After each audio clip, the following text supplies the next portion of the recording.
എല്ലാ പ്രിയപ്പെട്ടവർക്കും സ്നേഹവന്ദനം. ഞാനിപ്പോൾ ബാംഗ്ലൂരിൽ ജാലഹള്ളി എന്ന് പറയുന്നൊരു സ്ഥലത്താണ്. ഇവിടെ വരാനായിട്ട് ഒരു കാരണമുണ്ട്. കർത്താവിൻ്റെ ദാസൻ വേണുക്കുട്ടൻ പാസ്റ്റർ ഒരു ജ്യോതിഷ കുടുംബത്തിൽ നിന്ന് കർത്താവിനെ രക്ഷകനും കർത്താവുമായി സ്വീകരിച്ചതാണ്. ഇപ്പോൾ കർത്താവിൻ്റെ വേലയിലായിരിക്കുന്നു. തൻ്റെ ജീവിതത്തിൽ നല്ല ഒരു അനുഭവ സാക്ഷ്യം നിങ്ങളുമായി പങ്കുവയ്ക്കാനായിട്ടുണ്ട്. പാസ്റ്ററെ, ഗോസ്പൽ TV UP എന്ന യൂട്യൂബ് ചാനലിന് വേണ്ടി ഞാൻ പാസ്റ്ററെ ഹാർദവമായിട്ട് സ്വാഗതം ചെയ്യാണ്. പാസ്റ്റർ, ദൈവം അനുഗ്രഹിക്കട്ടെ. പാസ്റ്റർ ഒന്ന് പരിചയപ്പെടുത്താമോ? പാസ്റ്ററുടെ പേര്, ഇപ്പോൾ ഏത് സഭയുമായി ബന്ധപ്പെട്ട് നിൽക്കുന്നു, വീട്ടിൽ ആരൊക്കെയുണ്ട്, ഇത്രയും കാര്യങ്ങൾ ഒന്ന് പറയാമോ? എൻ്റെ പേര് വേണുക്കുട്ടൻ എന്നാണ്. എൻ്റെ സ്വദേശം ഹരിപ്പാട്, ആലപ്പുഴ ജില്ലയിലാണ്. അപ്പോൾ തന്നെ ഞാൻ ബാംഗ്ലൂരിൽ വെച്ച് കർത്താവായ യേശു ക്രിസ്തുവിനെ എൻ്റെ രക്ഷിതാവും ദൈവമായി വിശ്വസിച്ച് അവൻ സ്വീകരിപ്പാൻ ദൈവം എനിക്കൊരു ഭാഗ്യം തന്നു. വീട്ടിൽ ആരൊക്കെയുണ്ട് പാസ്റ്ററുടെ? വീട്ടിൽ ആരൊക്കെയുണ്ട്? എനിക്ക് അനുഗ്രഹിക്കപ്പെട്ട ഒരു കൂട്ടാളിയെ പ്രിയ ജെസ്സി എന്നാണ് എൻ്റെ മിസ്സസിൻ്റെ പേര്. 2 പെൺമക്കളുണ്ട്. 2 പേരെയും വിവാഹം കഴിഞ്ഞു. ഈ പട്ടണത്തിൽ തന്നെ ഉണ്ട്. ഇപ്പോൾ ഏത് സഭയായിട്ട് ബന്ധപ്പെട്ടാണ് നിൽക്കുന്നത്? ഞാൻ ബഥേൽ ദൈവസഭയുമായി, ഹെബ്ബാൾ ദൈവസഭയുമായിട്ടാണ് ബന്ധപ്പെട്ടാണ്.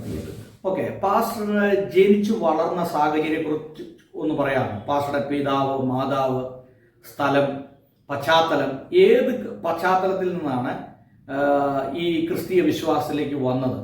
എൻ്റെ ബാക്ക്ഗ്രൗണ്ട് അല്ലെങ്കിൽ എൻ്റെ പശ്ചാത്തലം എന്ന് പറയുന്നത് ഒരു ഹൈന്ദവ ഓർത്തഡോക്സ് ഹിന്ദു കുടുംബത്തിലാണ് ഞാൻ ജനിച്ചു വളർത്തപ്പെട്ടത്.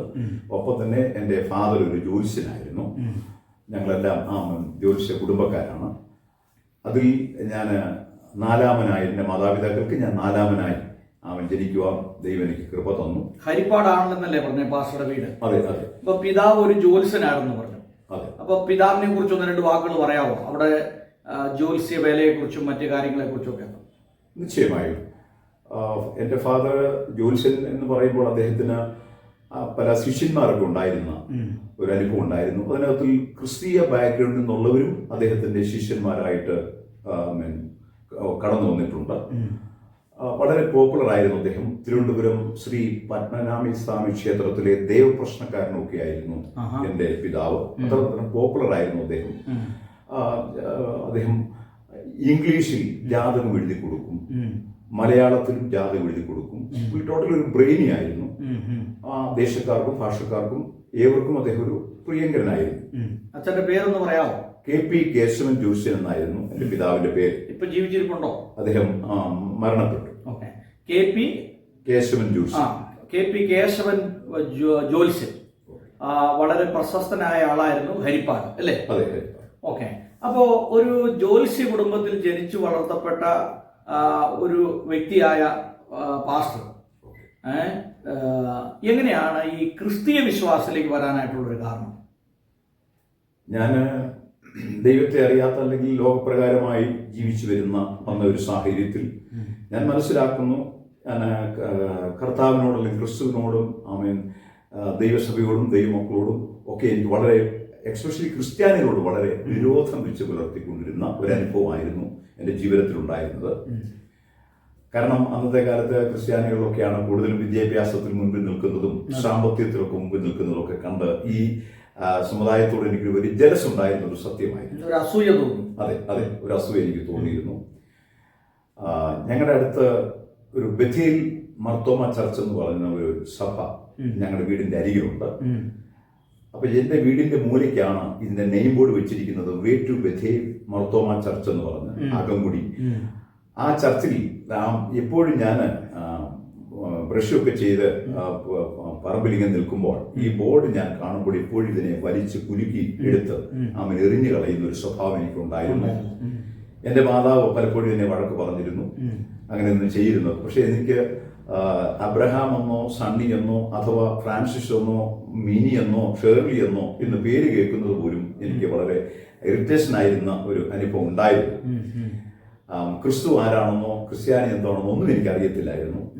ഞങ്ങളുടെ ഏരിയയിൽ കവലപ്രസംഗങ്ങൾ ഉണ്ടായിരുന്നു. പണ്ട് ഏറ്റുപദേശം ഉണ്ടായിരുന്ന ഒരു സമയത്ത് ഞങ്ങളുടെ കവലയിൽ വന്ന് ഇങ്ങനെ പ്രസംഗിക്കുന്നത് ഞാൻ കേട്ടിട്ടുണ്ട്. യേശു വരുന്നു എന്ന് പറയുമ്പോൾ മറ്റൊരാൾ അത് പറയും യേശു വരുന്നു.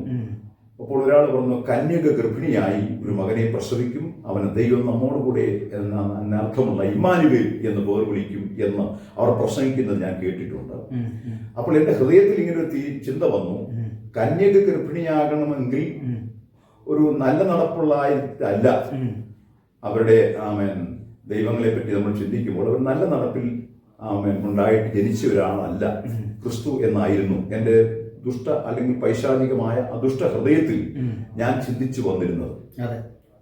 അതുകൊണ്ട് എനിക്ക് ഇവരോട് അല്ലെങ്കിൽ ഈ ക്രിസ്തുവിനോട് എനിക്ക് വളരെ അത്ര താല്പര്യമില്ലായിരുന്നു ഒരളവിൽ പറഞ്ഞ്. എന്നാൽ മറ്റൊരു അനുഗ്രഹിക്കപ്പെട്ട അതിനൊരു സാക്ഷ്യം ഞാൻ പറയാനുള്ളത്, ഞങ്ങൾ താമസിക്കുന്ന വീടിന്റെ നേരെ കിഴക്കുവശത്ത് ഒരു CPM കാരി മാതാവായിരുന്നു താമസിച്ചു വരുന്നത്. അവർ വളരെ പണക്കാരായിരുന്നു. അവർക്ക് ഒരു റിട്ടയർഡ് ഹെഡ് മിസ്ട്രസ് ആയിരുന്നു. അവരെപ്പോഴും വെള്ള വസ്ത്രം ധരിച്ച് നടക്കുന്നവരായിരുന്നു. CPM കാരെന്ന് പറയുമ്പോൾ കമ്മ്യൂണിസ്റ്റ് മാർക്സിസ്റ്റ് പാർട്ടി എന്നല്ല, സിലോൺ പെന്തക്കോസ് മിഷൻ, പണ്ടത്തെ ഇപ്പോഴത്തെ ദ പെന്തക്കോസ്, ആ ഒരു സമുദായത്തിലായിരുന്നു ആ മാതാവ് താമസിച്ചു വന്നിരുന്നത്. അഥവാ അവരുടെ ഭവനം അങ്ങനെയായിരുന്നു. അപ്പോൾ ഈ ഞങ്ങളുടെ അരികിലായതുകൊണ്ട് ഈ മാതാവിന്റെ പുരയിടത്തിന് പലപ്പോഴും ഞങ്ങൾ അതിരിന് അന്ന് മുള്ളുകമ്പിയായിരുന്നു വേലിക്കായിട്ട്. ഇന്നാണ് കൂടുതൽ ലേറ്റസ്റ്റ് ആയിട്ട് മതിലുകളൊക്കെ കെട്ടിത്തിരിക്കുന്നത്. മുള്ളുകമ്പി ഇട്ടിരിക്കുന്ന ഒരു സാഹചര്യത്തിൽ ഈ മുള്ളുകമ്പി പലപ്പോഴും വലിച്ചു മാറ്റി വെച്ചിട്ട് ഇവരുടെ ഈ മാതാവിന്റെ വീട്ടിൽ കയറി കുരുത്തങ്ങളൊക്കെ കാണിക്കുന്ന അല്ലെങ്കിൽ മാതാവിന്റെ പല നന്മകളും അപഹരിച്ചെടുക്കുന്ന ഒരു സ്വഭാവം ഞങ്ങളുടെ കുടുംബത്തിലും എക്സ്പെഷ്യലി എന്റെ ജീവിതത്തിലും ഉണ്ടായിരുന്നു. അമ്മച്ചിയുടെ തെങ്ങ കയറി തേങ്ങ കുലക്കണക്കിന് ഇരിച്ചെടുക്കുകയും മരങ്ങൾ വെട്ടുകയും പെരുമരം എന്ന് പറഞ്ഞൊരു മരമുണ്ട്, അത് തീപ്പെട്ടി കൊള്ളി കൊണ്ട് ഉണ്ടാക്കാൻ ഉപയോഗിക്കുന്നതാണ്. അത് വിൽക്കുന്ന മരമാണ്. അതിനെ വെട്ടി കൊണ്ടുവരികയും, ഒന്നുകൂടെ പറഞ്ഞു കഴിഞ്ഞാൽ അവരുടെ വീട്ടിൽ അമ്മച്ചി തെങ്ങും തൈ നടും. 2.5 ഏക്കർ വസ്തുവുണ്ട് അവർക്ക്. അപ്പോൾ അതിന് തെങ്ങും തൈ നടുമ്പോൾ കൂലിക്കാര് 4-5 മണി വരെ അവിടെ കാണത്തുള്ളൂ.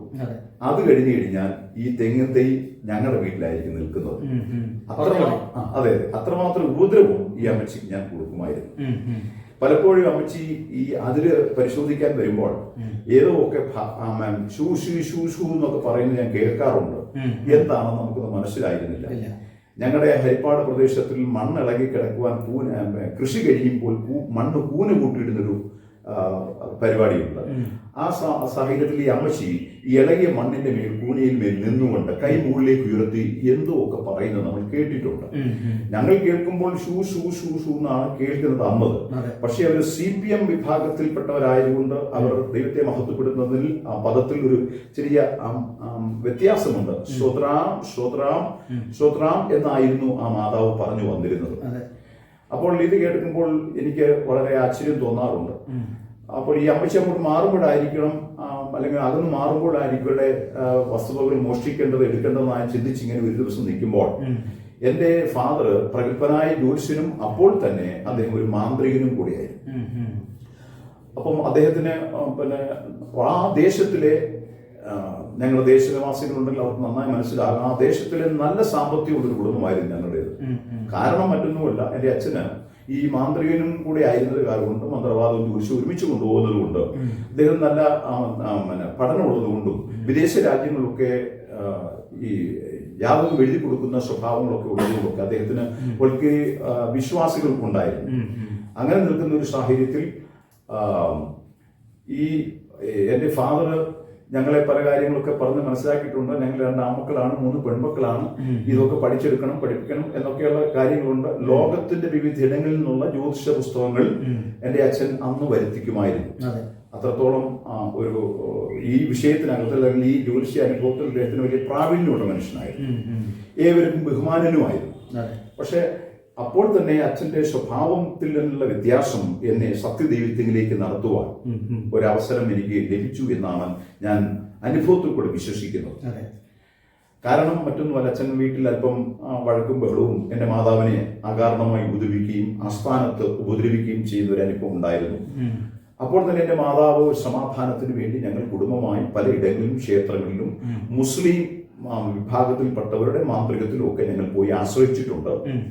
എങ്ങനെയെങ്കിലും ഒരു സമാധാനം ലഭിക്കട്ടെ എന്നായിരുന്നു ഞങ്ങൾ ആഗ്രഹിച്ചിരുന്നത്.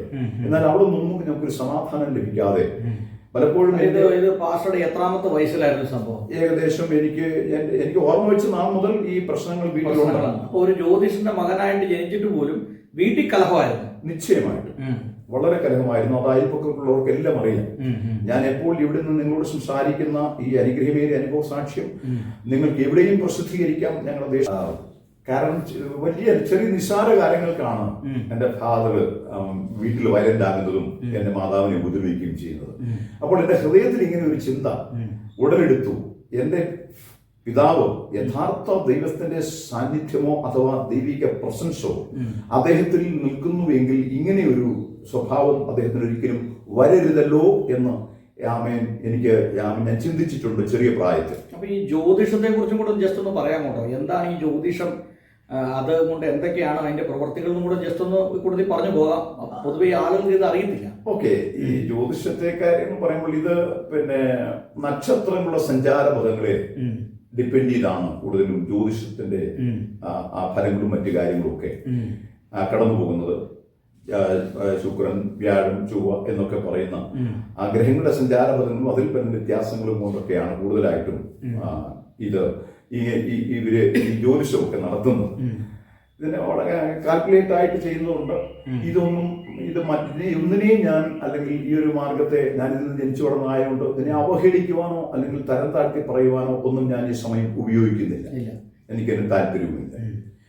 പക്ഷേ അതിൽ നിന്ന് യഥാർത്ഥമായ സത്യമാർഗം എന്ത് എങ്ങനെ എന്ന് അനുഭവത്തിൽ കൂടെ ഗ്രഹിക്കുവാൻ, മനസ്സിലാക്കുവാനും അതിന് പ്രകാരം ജീവിക്കുവാനും കർത്താവ് എനിക്കുന്ന ഭാഗ്യത്തെ ഓർത്ത് ഞാൻ ദൈവത്തെ സ്തുതിക്കുന്നു. അപ്പോ വീട്ടിൽ നിരന്തരമായ കലഹമായിരുന്നു, അവിടെ വരെയാണ് പാസ്റ്റർ പറഞ്ഞത്? അതെ, കാരണം എന്റെ മാതാവിനെ എന്റെ അച്ഛൻ ഉപദ്രവിച്ച് എന്റെ മാതാവിന് ബോധം നഷ്ടപ്പെട്ട പല അനുഭവങ്ങളും ഉണ്ടായിട്ടുണ്ട്.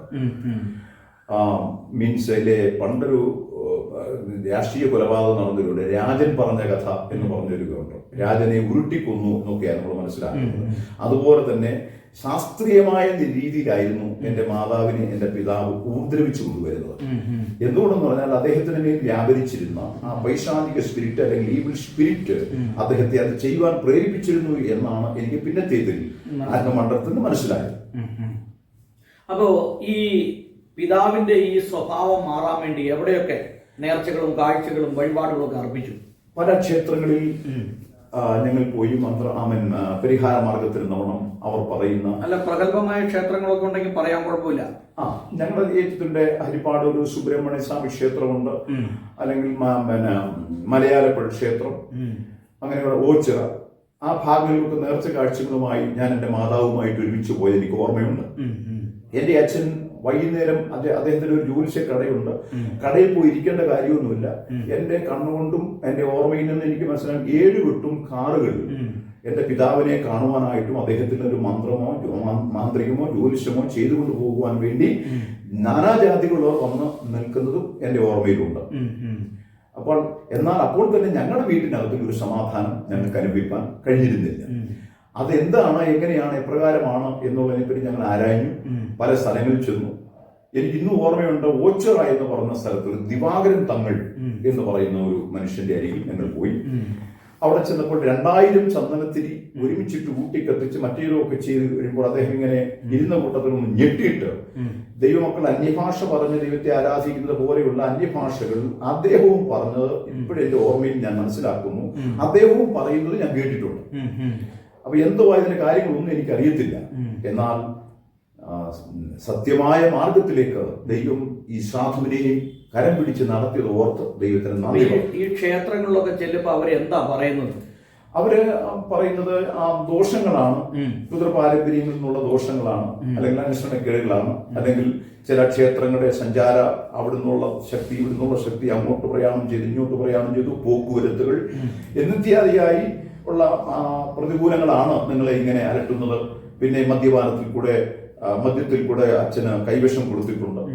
എന്നൊക്കെ പറഞ്ഞ് കൊണ്ടുപോയി തിരുവിഴ എന്ന് പറയുന്ന തിരുവല്ല ഭാഗത്താണ് എൻ്റെ ഓർമ്മ ശരിയാണെങ്കിൽ തിരുവിഴ എന്ന് പറഞ്ഞെടുത്ത് ഈ കൂടകത്രം അല്ലെങ്കിൽ ഈ ക്ഷുദ്രപ്രയോഗത്തെ ഛർദ്ദിച്ച് കളയുന്ന ഒരു സ്ഥലമുണ്ട്. അവിടെയൊക്കെ പലപ്പോഴും എൻ്റെ അച്ഛനെ കൊണ്ടുപോയി ഛർദ്ദിപ്പിച്ചുന്ന ഒരു അനുഭവങ്ങളൊക്കെ ഞങ്ങൾ കണ്ടിട്ടുണ്ട്. അപ്പോൾ ഞങ്ങൾ വിചാരിക്കും എന്ന് ഛർദ്ദിപ്പിച്ച് കടന്നുകൊണ്ട് ഇനി എന്നെങ്കിലും ഞങ്ങളുടെ അച്ഛൻ വളരെ ശാന്തനായി ഞങ്ങളെ സ്നേഹിക്കുമെന്നൊക്കെ ആയിരുന്നു ഞങ്ങൾ ചിന്തിച്ചു വന്നിരുന്നത്.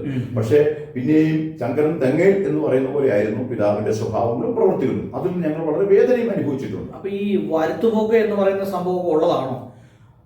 ഞാൻ ആത്മമണ്ഡലത്തിൽ വന്നതിന് ശേഷമായിട്ട് അതിൽ യാഥാർത്ഥ്യമുണ്ടെന്ന് മനസ്സിലാകും. അതെ, അതെന്താ ഈ വരുത്തുപോക്ക് എന്ന് പറഞ്ഞാൽ എന്താണ്? നമുക്ക് അതും കൂടെ ഒന്ന് ചർച്ച ചെയ്തും കൂടെ മുമ്പോട്ട് പോകാം. അത് വരുത്തുപോക്കുന്ന ഒരു സ്ഥലത്തു നിന്ന് ഒരു സ്ഥാനത്ത് നിന്ന് ദൈവമായി അഥവാ ഒരു ചൈതന്യമായി ഒരു സ്ഥലത്തെ അല്ലെങ്കിൽ ഒരു ദൈവനോ ദൈവാരുമായിക്കോട്ടെ ആ ഒരു നാമത്തെ അവിടെ ഇരിക്കുമ്പോൾ അവരിയ്ക്കുന്നിടത്ത് നിന്ന് ആ ദേശനിവാസികളെ സന്ദർശിക്കുവാനോ ദേശത്തെ സന്ദർശിക്കുവാനോ ഇവിടെ നിന്ന് ആ ക്ഷേത്രത്തിൽ നിന്ന് മറ്റൊരു ക്ഷേത്രത്തിലേക്ക് അവൻ പോകുന്ന ഒരു അനുഭവത്തെയാണ് വരത്തു പോക്കു ശക്തികൾ. വരിക പോകുക എന്നാണ്. അതായത് ഒരു ക്ഷേത്രത്തിൽ നിന്ന് മറ്റൊരു ക്ഷേത്രത്തിലേക്ക് പോവുക. ചിലപ്പോ അത് പരസ്പരം കാണാനോ കണ്ടുമുട്ടാനോ, ചിലപ്പോ ദേവനായിരിക്കും, ദേവൻ ദേവിയെ കാണാൻ പോവുകയായിരിക്കും, ദേവനെ കാണാൻ പോവുക. എന്താ അതിന്റെ ഒരു യാഥാർത്ഥ്യം? അങ്ങനെയാണ് പറയപ്പെടുന്നത്. അല്ല, ഇതിനകത്ത് ഈ മൂർത്തികളെ കുറിച്ച് പറയുന്നു. മൂർത്തികളെ കുറിച്ച് പറയുമ്പോൾ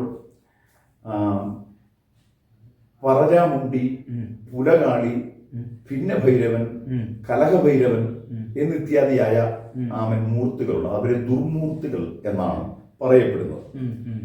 ഒരു ഭവനത്തിൽ ഒരു കലഹം ഉണ്ടാക്കണമെങ്കിൽ അവർ അതിന് മാന്ത്രികന്മാർ ഉപയോഗിക്കുന്ന ഒരു ദേവൻ എന്തെങ്കിലും ആയിക്കോട്ടെ, കലഹഭൈരവൻ എന്ന് പറയുന്ന ഒരു ശക്തിയെ. കലഹഭൈരവനാണോ കാലഭൈരവനാണോ? അല്ല, കലഹഭൈരവൻ. കലഹമുണ്ടാക്കും.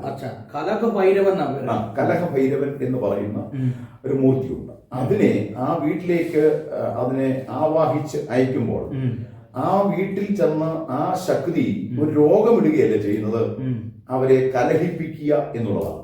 കലഹം ക്രിയേറ്റ് ചെയ്യുക. അതിനെ കലഹഭൈരവൻ എന്നൊക്കെ പറയുന്നുണ്ട്. ഭിന്നഭൈരവൻ എന്ന് പറയുന്ന ഒരു മൂർത്തിയെ കുറിച്ച് കേട്ടിട്ടുണ്ട്. അല്ല, ഇതൊക്കെ ഈ ശാസ്ത്രത്തിലോ വേദത്തിലുള്ളതാണോ? അതൊക്കെ വേദപുസ്തകത്തിൽ നമ്മുടെ ചരിത്രത്തിൽ അല്ലെങ്കിൽ ഈ ഹൈന്ദവ പുരാണങ്ങളിൽ അങ്ങനെയുള്ള പൂജകളും ദുർപൂജകളും മറ്റു മറ്റു കാര്യങ്ങളുണ്ട്. ഇപ്പൊ നമ്മുടെ ഹൈന്ദവ പശ്ചാത്തലത്തിൽ നമുക്ക് മനസ്സിലാക്കുമ്പോൾ ശത്രു സംഹാര പൂജ എന്ന് പറയുന്ന ഒരു സിസ്റ്റമുണ്ട്. ഹൈന്ദവർക്ക് ഏവർക്കും അറിയാവുന്ന കാര്യം. ശത്രു സംഹാര പൂജ എന്ന് പറയും. ശത്രുവിനെ സംഹരിക്കുക അല്ലെങ്കിൽ നിഗ്രഹിക്കുക എന്നാണ് അതിന്റെ അർത്ഥം. എന്നാൽ നേരെ വിപരീതമായിട്ട് യേശുവിലേക്ക് വരുമ്പോൾ നിങ്ങളുടെ ശത്രുക്കളെ സ്നേഹിപ്പീൻ, നിങ്ങളെ ഉപദ്രവിക്കുന്നതിന് വേണ്ടി പ്രാർത്ഥിപ്പീൻ എന്നാണ് നസ്രയനായ യേശു ക്രിസ്തു തിരുവചനത്തിൽ കൂടെ മാനവജാതിക്ക് മനസ്സിലാക്കി തന്നതും നമ്മെ പഠിപ്പിച്ചു. അപ്പൊ ഈ കലഹഭൈരവൻ എന്നുള്ളതിനെ കുറിച്ച് പറഞ്ഞു. പിന്നീട് വേറെ സംഭവം പറഞ്ഞല്ലോ. അപ്പൊ ഭിന്നഭൈരവൻ എന്ന് പറയുന്ന ഒരു ശക്തിയെ കുറിച്ച് ഞാൻ കേട്ട മനസ്സിലാക്കി. അത് പോയി ഭിന്നത ഉണ്ടാക്കുക.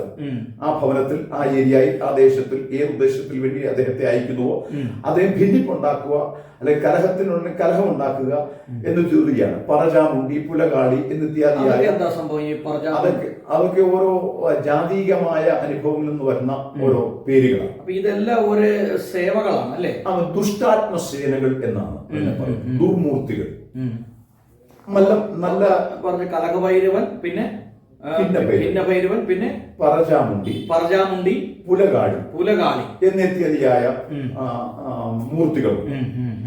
അപ്പോൾ മാന്ത്രികന്മാർ അതിനെ പ്രസാദിപ്പിച്ച് അതിനെ ഉദ്ദേശത്തിന് വേണ്ടി അങ്ങോട്ട് അയക്കുന്നുവെങ്കിൽ അത് അവിടെ ചെന്നേച്ച് ഭിന്നത ഉണ്ടാക്കുന്നവൻ ഭിന്നത ഉണ്ടാക്കും, കലഹം ഉണ്ടാക്കും, മറ്റു നാശനഷ്ടങ്ങൾ വരുത്തേണ്ടത് അങ്ങനെ ചെയ്യും. അതാണ് അവരുടെ ഡ്യൂട്ടി. അപ്പോൾ ഈ മന്ത്രവാദം എന്നൊക്കെ പറയുമ്പോൾ മന്ത്രവും മന്ത്രവാദവും ഉള്ളത് സത്യമാണ്. അത് വിശുദ്ധ വേദപുസ്തകം തന്നെ നമ്മെ പഠിപ്പിക്കുകയും മനസ്സിലാക്കുകയും ചെയ്യുന്നുണ്ട്. കാരണം മോശയുടെ കയ്യിലിരുന്ന വടി താഴെയിട്ടപ്പോൾ അത് പാമ്പായി മാറിയെന്നും, അതുകൊണ്ടും തന്നെ ഇസ്രായേൽ മന്ത്രവാദികളും അവരും വടിയിട്ടപ്പോൾ അത് പാമ്പായി മാറിയെന്നും ഒക്കെ നമുക്ക് വേദപുസ്തകത്തിൽ, ഉൽപ്പത്തി പുസ്തകം നമുക്ക് വായിക്കുന്നുണ്ട്. അപ്പോൾ അതിൽ നിന്ന് അതുകൊണ്ട് ഈ മാന്ത്രിക ശക്തികൾ, മാന്ത്രിക ബാധകൾ, ബന്ധനങ്ങൾ ഉണ്ട് എന്നുള്ളത് സത്യമാണ്. ഇന്ന് കേൾക്കുന്നതിൽ ഗൂഢോ മാന്ത്രികന്മാരാണ് ലോകത്തിൽ ഏറ്റവും ശക്തന്മാരായ മാന്ത്രികന്മാർ എന്ന് പറയപ്പെടുന്നു. ആഫ്രിക്കൻ ഗൂഢോ മാന്ത്രികന്മാർ അവരെവിടെയാ കാണപ്പെടുന്നത്? അവർ ആഫ്രിക്കൻ വനമേഖലകളിലൊക്കെയാണ്. അല്ല, അവരുടെ പ്രവർത്തനങ്ങളെ അറിയാവോ എന്താണ്? അവരൊക്കെ ചില കാര്യങ്ങളുണ്ട്. ഒരാളെ തകർത്ത് കളയണം എന്നുള്ള ഉദ്ദേശമാണെങ്കിൽ മണിക്കൂറുകൾ പറഞ്ഞ് അല്ലെങ്കിൽ ദിവസങ്ങൾ പറഞ്ഞ് മാസങ്ങൾ പറഞ്ഞത് അവരുടെ ഇഷ്ടമനുസരിച്ച് അവർ ചെയ്തു വെച്ചിരിക്കുന്ന മാന്ത്രിക ശക്തികളെ അവർ സ്ഥാപിക്കുകയും ആ സ്ഥലത്തിൽ കൂടെ ഏരിയയിൽ കൂടെ ആ വ്യക്തികൾ പാസ് ചെയ്യുമ്പോൾ അവർ 8 അടി മൂർഖൻ എന്ന് പറയുന്ന പോലെ 8 അടി വെച്ച് കഴിയുമ്പോൾ 9ാമത്തെ അടി താഴെ വീഴുമെന്ന് പറയുന്നത് പോലെ അങ്ങനെയുള്ള മാന്ത്രിക ബന്ധനങ്ങളൊക്കെ ചെയ്യുന്നതായിട്ട് നമുക്കറിയാം. എനിക്ക് നല്ല മന്ത്രവാദം ചെയ്യുന്നവരും അറിയാം, അല്ലാത്തവരെയും അറിയാം. ക്ഷുദ്രപ്രയോഗം ചെയ്യുന്നവരെയും ഞാൻ കേട്ടിട്ടുണ്ട്. അപ്പൊ പാസ്റ്റർ ഇപ്പൊ പറഞ്ഞത് ജ്യോതിഷത്തെ കുറിച്ച് പറഞ്ഞു, അത് ഈ ഗോളങ്ങളുമായിട്ട് ബന്ധപ്പെട്ടതാണെന്ന് പറഞ്ഞു. അപ്പോ അത് നേരെ ചെയ്യുന്നവരുണ്ട്, അല്ലാതെ ചെയ്യുന്നവരുണ്ടെന്ന് പറഞ്ഞു. സൽപ്രവർത്തികൾ. ജ്യോതിഷം എന്ന് പറഞ്ഞ ഒരു ശാസ്ത്രമാണോ ശരിക്കും? അതിനെക്കുറിച്ച് ഡീപ്പായിട്ട് എനിക്ക് പറയാൻ അത്രത്തോളം അറിയില്ല. കാരണം എനിക്കത് കൂടി പഠിക്കുവാനോ ഗ്രഹിക്കുവാനോ ഒക്കെ പണ്ട് എന്റെ ഫാദറൊക്കെ സിദ്ധരൂപങ്ങൾ എന്നുള്ള പുസ്തകങ്ങളൊക്കെ കുറച്ചൊക്കെ ഞങ്ങളെ പഠിപ്പിച്ചിട്ടുണ്ട്. പക്ഷെ അത് പൂർണ്ണമായി പഠിക്കുവാനായിട്ട് നമുക്ക് കഴിഞ്ഞിരുന്നില്ല. അത് നമ്മൾ സമയം കണ്ടെത്തിയുമില്ല. അപ്പൊ ഈ മന്ത്രവാദത്തെ കുറിച്ച് പാസ്റ്റർ പറഞ്ഞു, ഇപ്പൊ ആ കലഹഭൈരവനെ കുറിച്ചൊക്കെ പറഞ്ഞു. അപ്പൊ ഈ കൂടോത്രം എന്ന് പറഞ്ഞാൽ എന്താണ് സംഭവം? ഞാൻ പറഞ്ഞ കൂടോത്രം എന്ന് പറഞ്ഞു കഴിഞ്ഞാൽ ഈ അശുദ്ധാത്മാക്കളെ, അശുദ്ധ ശക്തികളെ ചേർത്ത് പിടിച്ച് അതിനെ പ്രസാദിപ്പിച്ച് ഒരു കാര്യസാധ്യത്തിന് വേണ്ടി ഉപയോഗിക്കുന്നതാണ് ഈ കൂടോത്രം. അതെന്തുമായിക്കോട്ടെ, ഒരു കുടുംബത്തെ നശിപ്പിക്കുക. അപ്പൊ അശുദ്ധ ശക്തികളുണ്ട് നിശ്ചയമായും. അല്ല, അതിന് എന്തെങ്കിലും പേരുകളൊക്കെ ഉണ്ടോ? ഇപ്പൊ കുറച്ച് പേരുകൾ പറഞ്ഞു, അതുകൂടാതെ വല്ല പേരുകളൊക്കെ ഉണ്ടോ? അല്ല, അതിനെ വേദപുസ്തക ഭാഷയിൽ പറഞ്ഞ അശുദ്ധാത്മാക്കൾ എന്നാണ് പറഞ്ഞത്. അശുദ്ധാത്മാക്കൾ. ഓക്കെ. അപ്പൊ പിന്നെ ഈ ജ്യോതിഷം പറഞ്ഞു, മന്ത്രവാദം പറഞ്ഞു, കൂടോത്രം പറഞ്ഞു, പിന്നെ ഈ ചാത്തൻ സേവ അതുപോലെ ഉള്ള കാര്യങ്ങളൊക്കെ ഉണ്ടല്ലോ. അത് പിന്നെ ചാത്തൻ സേവ എന്ന് പറയുന്നത് ചാത്തൻ സേവ എനിക്കറിയാം. ചാത്തൻ സേവ, ചാത്തനേർ, അതെ ഞങ്ങൾ കേട്ടിട്ടുണ്ട്. ഇതൊക്കെ ഒറിജിനൽ ഉള്ള സംഭവമാണോ? അത് ഈ പൈശാചിക സ്പിരിറ്റ് അല്ലെങ്കിൽ ഈവിൾ സ്പിരിറ്റ് ഈ ഭൂമിയിൽ ഉള്ളിടത്തോളം അത് അതിന്റെ പ്രവൃത്തികൾ വേണ്ട സമയത്ത് വേണ്ടതുപോലെ ചെയ്യും. അതിന് അവർ വിധേയപ്പെടും എന്ന് മാത്രമേ ഉള്ളൂ. അപ്പൊ ഈ കൂടോത്രമൊക്കെ ചെയ്ത ഒരാളെ നശിപ്പിക്കണമെന്ന് വിചാരിച്ചാൽ അല്ലെങ്കിൽ കൊല്ലണമെന്ന് വിചാരിച്ചാലും ആ ദുർമൂർത്തികൾ വിചാരിച്ചാൽ നടക്കും. ഓക്കെ, നടന്ന ചരിത്രങ്ങളുണ്ട്. അല്ലെങ്കിൽ നമ്മൾ കേൾക്കാറുണ്ടല്ലോ, അവര് ശപിച്ചു, ശാപം, ഇതൊക്കെ നമ്മൾ കേട്ടിട്ടുണ്ട്. ഗന്ധർവ സേവയുണ്ട്. ഇപ്പോൾ ഒരാളെ, എന്റെ കേൾവിയാണ്, ഒരാളെ നമുക്ക് ക്ഷുദ്രപ്രയോഗത്തിൽ കൊല്ലണം, ഒതുക്കണം എന്നുണ്ടെങ്കിൽ ചിലർ ചെയ്യുന്നൊരു മാർഗമാണ് ഒരു പട്ടിക്കുഞ്ഞിനെയോ പൂച്ചക്കുഞ്ഞിനെയോ ആയുധമില്ലാതെ കൊന്ന എന്ന് പറഞ്ഞു കഴിഞ്ഞാൽ കൈ കൊണ്ട് കൊല്ലണം. മറ്റ് യാതൊരു വെപ്പൺസ് അല്ലെങ്കിൽ ആയുധങ്ങളൊന്നും ഉപയോഗിക്കാതെ കൈകൊണ്ട് തന്നെ കൊന്ന് കൈകൊണ്ട് തന്നെ അതിന്റെ കുടലും പണ്ടവും അവയിലുള്ള സാധനങ്ങളൊക്കെ എടുത്ത് വലിച്ചു പുറത്തു കളഞ്ഞു. അതിനുശേഷമായിട്ട് അതിനകത്തിൽ മന്ത്രം ചെയ്ത് കടുവോ മറ്റു ചെറിയ കിളിച്ചു വരുന്നതില പയറോ ഹീറോ എന്തൊക്കെയോ ഇട്ട് അതിനെ അഴിച്ച് അങ്ങനെ മന്ത്രം ചെയ്ത് ഈ പട്ടിക്കുഞ്ഞിനെയോ പൂച്ചക്കുഞ്ഞിനെയോ കൊന്ന് കുടിച്ചു മൂടി അതിൻ്റെ അവിടെ ഉദരത്തിൽ നിന്ന് അല്ലെങ്കിൽ ഇവൻ എള്ളം തിരിക്കട്ടെ അല്ലെങ്കിൽ മറ്റ് ഏതെങ്കിലും പദാർത്ഥമായിക്കോട്ടെ, കടുകായിരിക്കട്ടെ, അത് കിളിർത്തു വരുമ്പോൾ ആ ഏത് വ്യക്തിയെ നശിപ്പിക്കണം എന്ന് ഉദ്ദേശിച്ചതോ ആ വ്യക്തി ഇതിന് മറികടക്കുമ്പോൾ അല്ലെങ്കിൽ ക്രോസ് ചെയ്യുമ്പോൾ അവിടെ തന്നെ വീണ് മരിക്കും എന്നൊക്കെയാണ് ഇവരുടെ പറച്ചിലുകൾ, ചിന്താഗതികൾ. അങ്ങനെ ചെയ്യുന്നവരുമുണ്ട്. അപ്പൊ ഒരുപാട് ഈ പരിപാടികളുണ്ട്. മന്ത്രവാദം, ക്ഷുദ്രപ്രയോഗം, ആഭിചാരം, കൂടോത്രം, ചാത്തനേറ്, ചാത്തൻ സേവ, ഇങ്ങനെ പല കാര്യങ്ങളുണ്ട്. പിന്നെ ചാരായത്തിലുള്ള പരിപാടികളുണ്ട്, കോഴിവെട്ടുണ്ട്. ഇതൊക്കെ ഞങ്ങളുടെ വീട്ടിൽ നടന്നിട്ടുണ്ട്. മൂർത്തികളെ പ്രസാദിപ്പിക്കാനായിട്ട് കൂടുതലും ഉപയോഗിച്ച് ഞാൻ കണ്ടിരുന്നത് കള്ള് വെച്ച് പൂരി, ചാരായും കള്ളും. എന്റെ വീട്ടിലൊക്കെ കുടുംബത്തിൽ ഞാൻ കണ്ടിട്ടുണ്ട്. കന്നാസ് കണക്കിന് മദ്യം ഞങ്ങളുടെ വീട്ടിൽ സൂക്ഷിച്ചിട്ടുണ്ടായിരുന്നു. അച്ഛൻ ഈ മന്ത്രവാദമൊക്കെ ചെയ്യുമ്പോൾ കൂടുതലായിട്ടും അദ്ദേഹം നല്ലപോലെ മദ്യപിക്കുമായിരുന്നു. കാരണം പറഞ്ഞു വിട്ട ബാധ അദ്ദേഹത്തിന്റെ കൂടെ ഇനി കൂടും എന്നുള്ള ഭയവും അദ്ദേഹത്തെ ഭരിച്ചിരുന്നതായിട്ട് ഞാൻ കണ്ടിട്ടുണ്ട്. കാരണം മന്ത്രവാദമൊക്കെ കഴിഞ്ഞു വന്നു കഴിഞ്ഞാൽ അദ്ദേഹം വെളിയിൽ മൂത്രം പോലും ഒഴിക്കുവാൻ ഭയപ്പെട്ട് പാത്രം വെച്ച് മൂത്രം ഒക്കെ ഒഴിക്കുന്ന ഒരു അനുഭവം ഞാൻ കണ്ടിട്ടുണ്ട്. അപ്പം എത്ര വലിയ മന്ത്രവാദിയാന്ന് പറഞ്ഞാൽ അദ്ദേഹത്തിനും ഭയമാണ് ഉണ്ടാകും. കാരണം ഇതിന്റെ എല്ലാം പുറകിൽ വ്യാപരിക്കുന്നത് അശുദ്ധാത്മാവാണ്. അശുദ്ധാത്മാവിനെ ദുഷ്ടശക്തികൾ അതെന്തും ചെയ്യും. അപ്പം ഈ മന്ത്രവാദം, കൂടോത്രം, ആഭിചാരം ഇതൊക്കെ ഉള്ള സംഭവങ്ങളാണ്. അത് നമ്മൾ വളരെ ശ്രദ്ധിക്കേണ്ടതായിട്ടുള്ള കാര്യങ്ങളാണ്. കാരണം സത്യമുണ്ട്, കള്ളമുണ്ട് എന്നതുപോലെ തന്നെ ഇരുട്ടുണ്ട്, പ്രകാശമുണ്ട്. അപ്പോൾ ദൈവത്തിന്റെ അല്ലെങ്കിൽ സത്യത്തിന്റെ നേരെ വിപരീതമാണ് കള്ളം. തിരുവെഴുത്ത് പറയുന്നു, വേദപുസ്തകം നമ്മെ പഠിപ്പിക്കുന്നു, പിശാച് ആദ്യം മുതൽ കുലപാതകനായിരുന്നു. അവൻ ആദ്യം മുതൽ തന്നെ കുലപാതകനാണ്. പിശാച് കള്ളം പറയുമ്പോൾ സ്വന്തത്തിന് എടുത്തു പറയുന്നു, അവൻ കള്ളനാകുന്നു എന്ന് തന്നെയാണ് പിശാചിനെ കുറിച്ച് വേദപുസ്തക ഭാഷയിൽ സംബോധന ചെയ്യുന്നത്. അപ്പൊ ഈ കള്ളും ചാരായൊക്കെ വീട്ടിൽ സൂക്ഷിക്കുന്നത് എന്തിനാ? അത് എന്റെ അച്ഛൻ ഒരു തികഞ്ഞ മദ്യപാനിയായിരുന്നു. അദ്ദേഹത്തിന് ഒരുപാട് ഫ്രണ്ട് സർക്കിൾ ഉണ്ടായിരുന്നതുകൊണ്ട് പലരും പല കാര്യങ്ങളും പല സന്ദർഭങ്ങളിലും അദ്ദേഹം വന്നിട്ടുണ്ട്. ഇത് ഉപയോഗിക്കാറുണ്ട്. അല്ല, ഈ മൂർത്തിക്ക് ഇത് കൊടുക്കുന്ന പല സംവിധാനങ്ങളുണ്ടോ? അങ്ങനെ ഇതിനെ വെച്ച് പൂജാതികൾ ചെയ്യുമ്പോൾ ഈ കള്ളുകുപ്പിയും വെച്ച് ഞാൻ കണ്ടിട്ടുണ്ട്. അല്ല, ഞാൻ ഇതിനെ കുറിച്ച് കേട്ടിരിക്കുന്ന ഈ ചാരായമൊക്കെ ഒരു കുപ്പിയിൽ വെച്ച് കഴിഞ്ഞാൽ അതിങ്ങനെ കുപ്പിന്ന് താഴേക്ക് പോകുന്ന പോലെയൊക്കെ തോന്നാറുണ്ടെന്നൊക്കെ പറഞ്ഞ അങ്ങനെ അതൊന്നും ഞാൻ കണ്ടിട്ടില്ല. പക്ഷെ ഞങ്ങള് ഈ പിന്നെ പ്രത്യേക പ്രാർത്ഥനാ സമയങ്ങൾ അല്ലെങ്കിൽ പൂജാ സമയങ്ങളിലൊക്കെ അല്ലെങ്കിൽ ഹോമം നടത്തുന്ന സമയങ്ങളൊക്കെ ഇങ്ങനെയൊക്കെ സാധനങ്ങൾ കൊണ്ടുവച്ച് പൂജിക്കാറുണ്ട്, കണ്ടിട്ടുണ്ട്. അപ്പൊ ഒരു ജ്യോതിഷന്റെ ഒരു ദിനചര്യ എങ്ങനെയാ? രാവിലെ എഴുന്നേറ്റ് ഇന്ന പൂജകൾ ചെയ്യണം എന്നുള്ള നിർബന്ധങ്ങളുണ്ടോ? തീർച്ചയായിട്ടും അവരുടെ ആശ്രയിക്കുന്ന കാര്യങ്ങളെ ചൊല്ലി പറ്റി അവരെ ബോധവാന്മാരാണ്. അപ്പൻ രാവിലെ എഴുന്നേൽക്കുമ്പോൾ അദ്ദേഹത്തിന്റെ വായിൽ നിന്ന് ശരണമന്ത്രങ്ങൾ ഒക്കെയാണ് കൂടുതലും നാം കേൾക്കാറ്. ഞാൻ കേട്ടു വളർന്നത് അങ്ങനെയാണ്.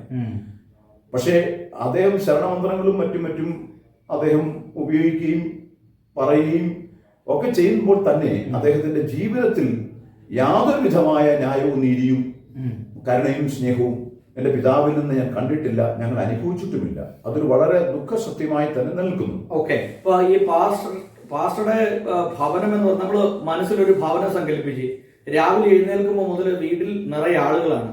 ഈ ജ്യോതിഷവുമായി ബന്ധപ്പെട്ട് ഭാവി അറിയുവാൻ മറ്റു കാര്യങ്ങൾ അറിയാൻ വേണ്ടി വലിയൊരു തിരക്കാണ്.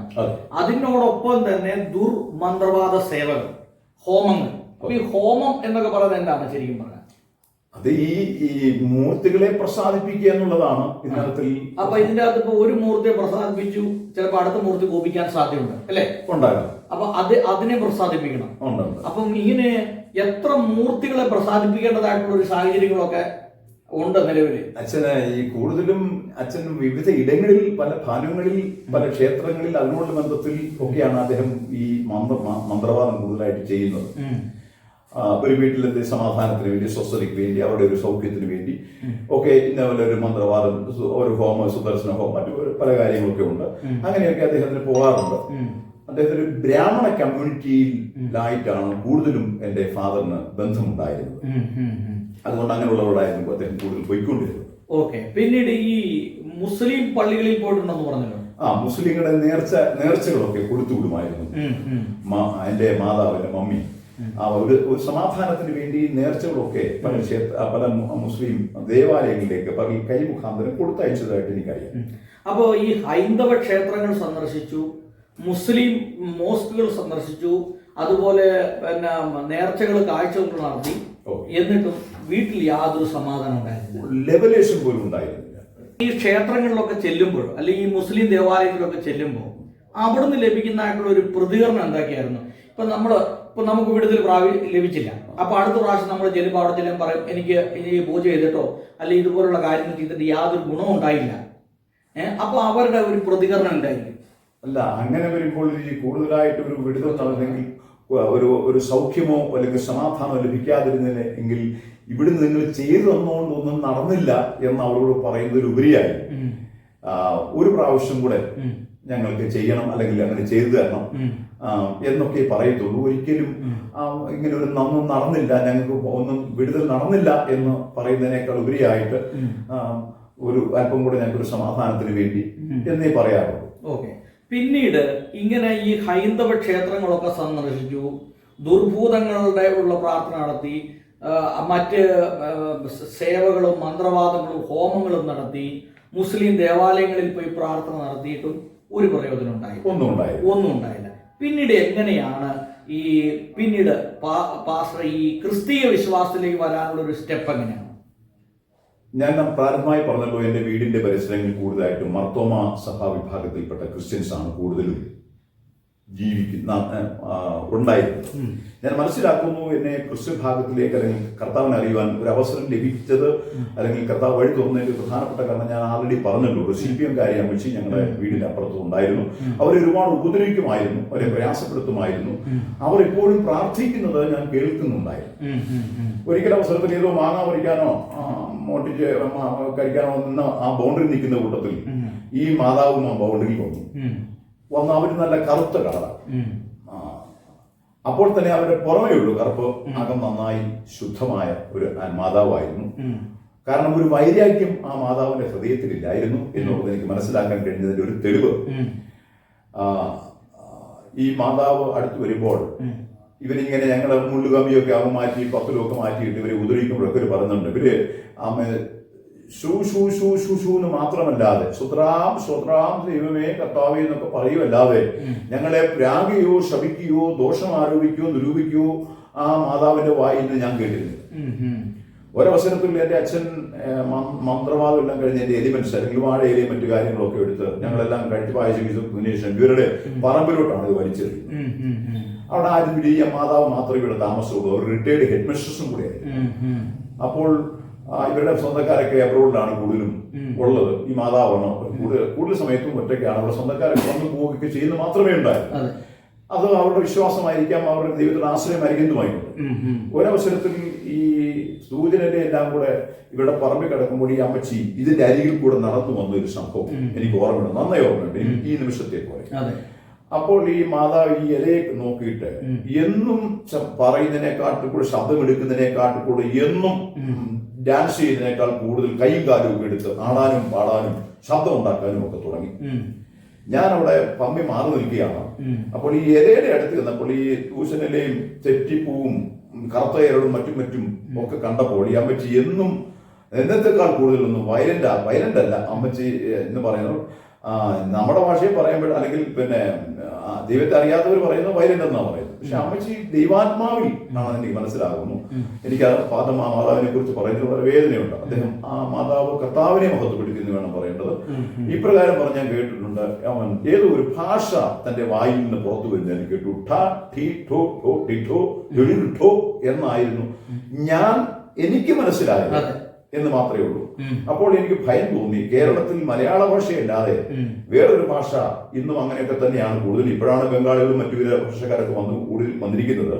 എന്നാൽ മലയാള ഭാഷ സംസാരിക്കുക മാത്രമായിരുന്നു. ഈ അമ്മച്ചി ഏത് ഭാഷയാണ് പറയുന്നത്? എന്റെ മാതാവിന്റെ അരികിലേക്ക് ഞാൻ ഓടിച്ചെന്ന് സംശയം തീർപ്പാൻ ചെന്നപ്പോൾ എന്റെ മാതാവ് എന്നെ പറഞ്ഞു മനസ്സിലാക്കി തന്നത്, എടാ നീ എന്തോ പറയുന്നത്, അവർ പണ്ടേ വട്ടിയില്ലേ. അപ്പോൾ ഞങ്ങളുടെ ഏരിയ ഉള്ളവരെല്ലാം ഈ അമ്മച്ചി കൂടുതൽ ദൈവത്തെ സ്തുതിക്കുന്നത് കൊണ്ട്, സ്തോത്രം പറയുന്നത് കൊണ്ട്, കയ്യോർത്ത് ദൈവത്തെ സ്തുതിക്കുന്നത് കണ്ടപ്പോൾ മറ്റേ അയൽപ്പക്കാരെല്ലാം വിശ്വസിച്ചിരുന്നും കരുതിയിരുന്നതും ഇവർക്ക് മാനസികമായി പ്രശ്നമുണ്ട് എന്നായിരുന്നു. പക്ഷെ അതിനൊരു പരിണിത ഫലം കൂടെ ഞാൻ നിങ്ങളോട് ഈ സമയത്തിൽ ദൈവമക്കളോട് ഷെയർ ചെയ്യാൻ താല്പര്യപ്പെടുന്നു. അതിന്റെ പരിണിത ഫലം, ഞങ്ങൾ അവരെ വട്ടിയായി ചിത്രീകരിച്ചതിന്റെ പരിണിത ഫലം, എന്റെ സ്വന്തം സഹോദരങ്ങളിൽ പലരും മാനസിക രോഗിയായി 9-ൽ പരം മാനസിക രോഗികൾ എന്റെ കുടുംബ പശ്ചാത്തലത്തിലുണ്ട്. എന്റെ സ്വന്തം സഹോദരി ഇന്നും മാനസിക രോഗിയായി ഉണ്ട്.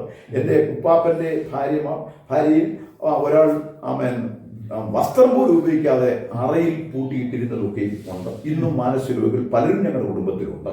ഇതിൽ നിന്ന് എനിക്ക് മനസ്സിലാക്കാൻ കഴിയുന്നത്, ദൈവത്തെ പരിഹസിച്ചുകൂടാ, മനുഷ്യൻ വിതയ്ക്കുന്നത് തന്നെ കൊയ്യും എന്ന് ദൈവവചനത്തിൽ അവൻ മനസ്സിലാക്കിയപ്പോൾ വളരെ നടുക്കവും ഭയവും തോന്നി. അങ്ങനെ ഒരു അനുഭവം ഉണ്ടായിട്ടുണ്ട്.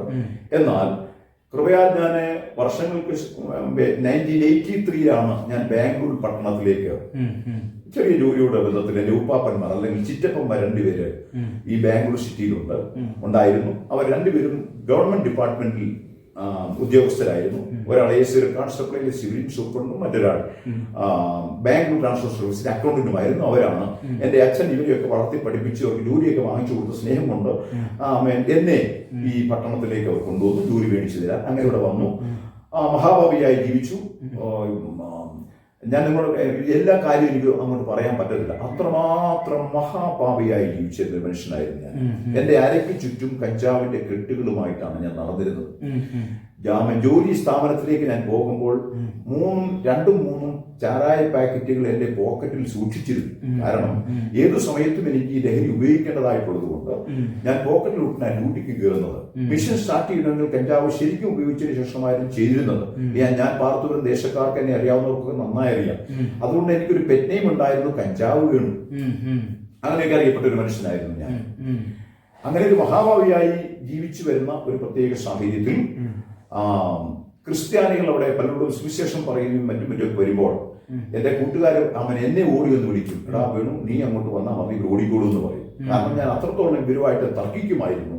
സിസ്റ്റർ ആലീസ് എന്ന ദൈവം ഉപയോഗിച്ച് നിത്യത്തിൽ വിശ്രമിക്കുന്ന ഒരു ദൈവദാസി, അവരുടെ എപ്പോഴും ഒരു പുതിയ നിയമം പ്രതി മാത്രമേ ഉണ്ടാകത്തുള്ളൂ. അവർ ആഴമായി സുവിശേഷം പറയുകയും 1984 രാജാവ് ESA ഹോസ്പിറ്റലിൽ ഞാൻ ഡിസെൻട്രി ആയിട്ട് അഡ്മിറ്റ് ആയി കിടക്കുമ്പോൾ ആ ഹോസ്പിറ്റൽ വിസിറ്റ് ചെയ്യാൻ വന്ന കൂട്ടത്തിൽ എന്റെ അരികിലും വന്ന് ജീവനുള്ള കർത്താവിനെ കുറിച്ച്, യേശുവിനെ കുറിച്ച് നിങ്ങൾക്കറിയാം എന്നൊക്കെ പറഞ്ഞ് സുവിശേഷം പറഞ്ഞതായി എനിക്ക് ഓർമ്മയുണ്ട്. ഞാൻ അവരെ നഖശിഖാന്തം എതിർക്കുകയും അവരെ പള്ളു പറയുകയൊക്കെ ചെയ്തിട്ടുണ്ടായിരുന്നു. അവർ മറ്റുള്ളവരോടും പറയുകയും അങ്ങനെ ഏവരും അനേകർക്ക് വേണ്ടി പ്രാർത്ഥിച്ചതാകാം എനിക്ക് ഇങ്ങനെ ഒരു അനുഭവ സാക്ഷ്യം ദൈവം മക്കളുടെ മുൻപാകെ എനിക്ക് പ്രസ്താവിക്കാൻ ദൈവം ഭാഗ്യം തന്നത് എന്നും ഞാൻ വിശ്വസിക്കുന്നു. അപ്പൊ പിന്നീട് ഈ ക്രിസ്തീയ വിശ്വാസത്തിലേക്ക് വരാനുള്ള ഒരു സാഹചര്യം എന്താണ്? ഞാൻ ഇവിടെ വന്നതിന് ശേഷം വളരെ എന്റെ സ്നേഹിതന്മാർക്ക് പലർക്കും അറിയാം, ഞാൻ വളരെ തല്ലിപ്പൊടിയായിട്ടാണ് ജീവിച്ചിരുന്നത്. വഴക്കും ബഹളവും. ഞാൻ മദ്രാസിൽ ഏതൊരു 15 മണിക്കൂറോളം ഞാൻ സ്റ്റേഷനിൽ കിടന്നിട്ടുണ്ട്. മദ്യത്തിന്റെ ഒരു കാരണം കൊണ്ട്. മദ്രാസിൽ എന്റെ മൂത്ത പെങ്ങളെ വിവാഹം ചെയ്ത് മദ്രാസിലായിരുന്നു. അവരെ കാണാം. അങ്ങനെയൊക്കെ അവിടെ ചെന്ന് ഈ മദ്യവും വട്ടിച്ചാരായം പിടിച്ച് കാണും. എന്നെ പോലീസ് പിടിച്ച് അവിടെ ജയിലിട്ടിട്ടുണ്ട്. അങ്ങനെ പലയിടങ്ങളിലും ഒക്കെ സ്വഭാവങ്ങൾ, ഇവിടെ അടിപിടി കേസുകളും മറ്റു കാര്യങ്ങളൊക്കെ ഞാൻ ഇടപെട്ടിട്ടുണ്ട്. വളരെ താന്തോന്നിയായി തന്നെ ജീവിച്ചിരുന്നു. അപ്പോൾ തന്നെ ഇന്ത്യ ഹിന്ദു രാഷ്ട്രമാണ്, അതിൽ മറ്റാരും വസിക്കരുത്, ഉണ്ടാകരുത് എന്നുള്ള ഒരു ദുഷ്ടചിന്തയും എന്റെ ജീവിതത്തിൽ ഒരളവിൽ വന്നിരുന്നു. അതുകൊണ്ട് ഞാൻ ഇന്നും എന്റെ രാജ്യത്തെ ഞാൻ സ്നേഹിക്കുന്നു. ഇന്ത്യയിലുള്ള എല്ലാ ഹിന്ദു അനുഗ്രഹീതമായ അല്ലെങ്കിൽ നന്മയുള്ള എല്ലാ എല്ലാവരെയും ഞാൻ സ്നേഹിക്കുന്നു. കാരണം ഇന്ത്യ മഹാരാജ്യം ഒരു ജനാധിപത്യ രാജ്യവും എല്ലാ മതസ്ഥരെയും ഉൾക്കൊണ്ടുപോകുന്ന ഒരു നല്ല രാജ്യമാണ് നമ്മുടെ രാജ്യം എന്നുള്ളതിൽ I am proud of my country എന്ന് വേണം ഈ സമയത്ത് എനിക്ക് നിങ്ങളോട് പറയാനുള്ളത്. എന്നാൽ ദൈവത്തിന്റെ കരുതൽ എന്ത്, സ്നേഹമെന്ത്, കരുണ എന്ത് എന്ന് അത് യഥാർത്ഥമായ ദൈവത്തിൽ നിന്ന് അത് അനുഭവിക്കാൻ എനിക്ക് ഭാഗ്യം ലഭിച്ചതിലാണ് എനിക്ക് സന്തോഷം. ഞാൻ രക്ഷിക്കപ്പെടുവാനുള്ള പ്രധാനപ്പെട്ട കാരണം, ഞാൻ എൻ്റെ എല്ലാ കാര്യങ്ങളും എനിക്ക് ഓപ്പണായി പേഴ്സണലായിട്ട് അറിയണം താല്പര്യമുള്ളവർ എൻ്റെ നമ്പർ ഞാൻ തരാമെന്ന് ചോദിച്ചു കഴിഞ്ഞാൽ എല്ലാവർക്കും പറയാം. എനിക്കൊരു തല്ലിപ്പൊടിയായി ജീവിച്ചപ്പോൾ അടിപിടി കേസിൽ അകപ്പെട്ടപ്പോൾ എന്നെ ഉപദ്രവിക്കാനായി വന്നു. അങ്ങനെ ചില ഇഷ്യൂസ് ഉണ്ടായിരുന്നു. ആ സമയത്ത് ഞാൻ ഒളിച്ചു പാർത്തു. ബാംഗ്ലൂരിലെ പ്രസിദ്ധമായ റൗഡികളുടെ ശിഷ്യന്മാരുടെ കൂടെ ഞാൻ പാർത്തു. ആ സമയത്ത് എന്നാൽ എന്നെ ആരും കാണാനില്ല, വരാനില്ല, ചെയ്യാനില്ല, ആരുമില്ല എന്ന് പറയുന്നത് എന്റെ ഹൃദയത്തിൽ വളരെ ഭാരമായി തോന്നിയപ്പോൾ എന്റെ വീടിന്റെ അടുത്ത് ഓരോ 2 മലയാളി പെൺകുട്ടികൾ വന്ന് താമസിക്കുകയും അതിൽ ഒരു പെൺകുട്ടിയെ കാണുകയും എന്റെ ഹൃദയത്തിനകത്തിൽ പ്രേമമോ മറ്റു കാര്യങ്ങളോ ഒന്നും തോന്നുന്നതിലുപരിയായി ആ പെൺകുട്ടിയെ കണ്ടപ്പോൾ എനിക്കൊരു വലിയ സമാധാനം എന്റെ ഹൃദയത്തിൽ വരികയും ആ പെൺകുട്ടിയുമായി കൂടുതലായി അടുത്ത് സംസാരിക്കണമെന്ന് എനിക്ക് തോന്നി. പക്ഷേ ആ പുള്ളിക്കാരത്തെ കർത്താവായ യേശുവിനെ സ്വന്തം രക്ഷിതാവും ദൈവമായി അംഗീകരിച്ച് വിശ്വസിച്ച് ദൈവഭയത്തിൽ ജീവിക്കുന്ന ഒരു സഹോദരി ആയിരുന്നു. അപ്പോൾ തന്നെ താൻ അങ്ങനെ ഒരു വിവാഹം നടത്തുവാൻ താല്പര്യമില്ലാത്തത് കൊണ്ടും ഒരവിശ്വാസ വിവാഹം കഴിക്കാൻ ഇഷ്ടമില്ലാത്തത് കൊണ്ടും അത് ദൈവപ്രമാണത്തിന് അനുയോജ്യമല്ലാത്തത് കൊണ്ടും താൻ അതിൽ നിന്ന് പിന്മാറുകയൊക്കെ ചെയ്ത ഒരു സംഭവങ്ങൾ ഉണ്ടായിട്ടുണ്ട്. പക്ഷെ ദൈവത്തിന്റെ പ്ലാൻ പദ്ധതികൾ മുൻമയുണ്ടായിരുന്നതുകൊണ്ട് ഞാൻ ആ ബന്ധം കൂടുതലായിട്ട് മുൻപോട്ട് കൊണ്ടതായി വന്നു. ആ സമയത്ത് ആ സഹോദരി അല്ലെങ്കിൽ ബിഷപ്പിന്റെ ചർച്ചിൽ നിന്ന് ഞങ്ങൾ റിസപ്ഷൻ ഒക്കെ നടത്തുവാനായിട്ട് ഞങ്ങൾ അമ്പലത്തിലോ അല്ലെങ്കിൽ പള്ളിയിലോ അല്ലെങ്കിൽ ചർച്ചിലോ എങ്ങും വെച്ച് വിവാഹം നടത്തിയില്ല. ഒരു ചെറിയ രജിസ്ട്രേഷൻ മാരേജിന് ശേഷമായിട്ട് ഞങ്ങൾ റിസപ്ഷൻ നടത്തുവാനായിട്ട് ബാംഗ്ലൂർ പട്ടണത്തിൽ വന്നു. അവിടെ വന്ന് നിൽക്കുമ്പോൾ എന്റെ മിസ്സസിന്റെ ചർച്ചിൽ പോകുന്ന അല്ലെങ്കിൽ മിസ്സസ് പോകുന്ന ചർച്ചിൽ ഒരു ഫാസ്റ്റർ ഇവരുടെ വീട്ടിൽ വരുന്നത് ഞാൻ കണ്ടിട്ടുണ്ട്. അദ്ദേഹത്തിന്റെ പേര് AG സാമ്പുട്ടി എന്നാണ്. എന്നെ കേൾക്കുന്ന പ്രേക്ഷകരോട് അഥവാ എന്റെ ശബ്ദം കേൾക്കുന്നവരോട് ഞാൻ പറയട്ടെ, നിശ്ചയമായിട്ടും എന്റെ സാക്ഷ്യം നിങ്ങളുടെ ജീവിതത്തിൽ നിശ്ചയമായും ഒരു ഡെലിവറൻസ്, ഒരു വിശ്വാസം നിങ്ങൾക്ക് വർദ്ധിപ്പാൻ, യേശുവിന്റെ മഹത്വം എന്താണെന്ന് നിങ്ങൾക്ക് രുചിച്ചറിയുവാൻ ഒരു ഭാഗ്യം തരും എന്ന് കൂടെ ഞാൻ പറഞ്ഞുകൊണ്ട് വേഗത്തിൽ മുൻപോട്ട് പോകട്ടെ. അങ്ങനെ അദ്ദേഹം റിസപ്ഷന് എൻ്റെ വൈഫ് ഈ പാസ്റ്ററിനെ ക്ഷണിച്ചത്. എനിക്ക് പാസ്റ്റർ എന്ന് പറയാൻ അറിയത്തില്ല, ഞാൻ ഫാദർ എന്നായിരുന്നു പറഞ്ഞുകൊണ്ടിരുന്നത്. ഇവർ വിളിച്ചിരുന്നു. ഈ ദൈവപുരുഷൻ ഞങ്ങളുടെ റിസപ്ഷന് കയറി വന്നു. ആ സമയത്ത് ഞാനും എൻ്റെ മിസ്സസുമായിട്ട് അവിടെ നിൽക്കുകയാണ്. ഞാൻ ഹൈന്ദവ പശ്ചാത്തലത്തിലും വിശിഷ്യ ഒരു ജ്യോത്സ്യന്റെ മകനായിരുന്നത് കൊണ്ടും വളരെ ഭയഭക്തി, ഞാൻ പുറമെ പല ഭക്തി സൂക്ഷിക്കുമായിരുന്നു. വലിയ സിന്ദൂരപ്പൊട്ടൊക്കെ ഇട്ടാണ് ഞാൻ നിന്നിരുന്നത്. പലരും അത് കാണാൻ വന്നു. അപ്പൊ ഞങ്ങൾ റിസർച്ച് നടത്താൻ കാരണം എന്റെ സ്നേഹിതന്മാർ പറയും, എടാ പക്ഷേ ഇവിടെ 10 പൈസ കിട്ടൂടാ, നമുക്ക് 4-5 മാസം കുത്തിയിരുന്ന് മദ്യപിക്കാനുള്ള പൈസ കിട്ടൂടാ എന്നൊക്കെ പറഞ്ഞു. എന്റെ കൂട്ടുകാരുടെ സപ്പോർട്ട് കൂടിയാണ് ഞാൻ ഇങ്ങനെ റിസപ്ഷൻ ക്രമീകരിച്ചത്. അപ്പോൾ ഞാൻ നിന്നപ്പോൾ എൻ്റെ മിസ്സസ് ഈ മറിയ എല്ലാം ഹൃദയത്തിൽ സംഗ്രഹിക്കുന്നു എന്ന അനുഭവത്തിൽ കൂടെ എല്ലാം ഹൃദയത്തിൽ സംഗ്രഹിക്കുന്ന ഒരു അനുഭവം എൻ്റെ മിസ്സസിനുണ്ടായിരുന്നു. താൻ എന്തുകൊണ്ട് ഇങ്ങനെ ഒരു അനുഭവത്തിലേക്ക് വന്നു, അല്ലെങ്കിൽ ഒരു അവിശ്വാസി വിവാഹം കഴിക്കുവാൻ താല്പര്യപ്പെട്ടു എന്നതിനകത്തിൽ വളരെ യാഥാർത്ഥ്യം പറയട്ടെ. താൻ വിശ്വാസത്തിൽ 15-ാമത്തെ വയസ്സിൽ താൻ വിശ്വാസത്തിൽ വന്ന വർഷങ്ങളായി ദൈവത്തിന്റെ കൃപാവരപ്രാപ്തിയായ ദൈവം അദ്ദേഹത്തെ ഇന്നും ഉപയോഗിക്കുന്നു.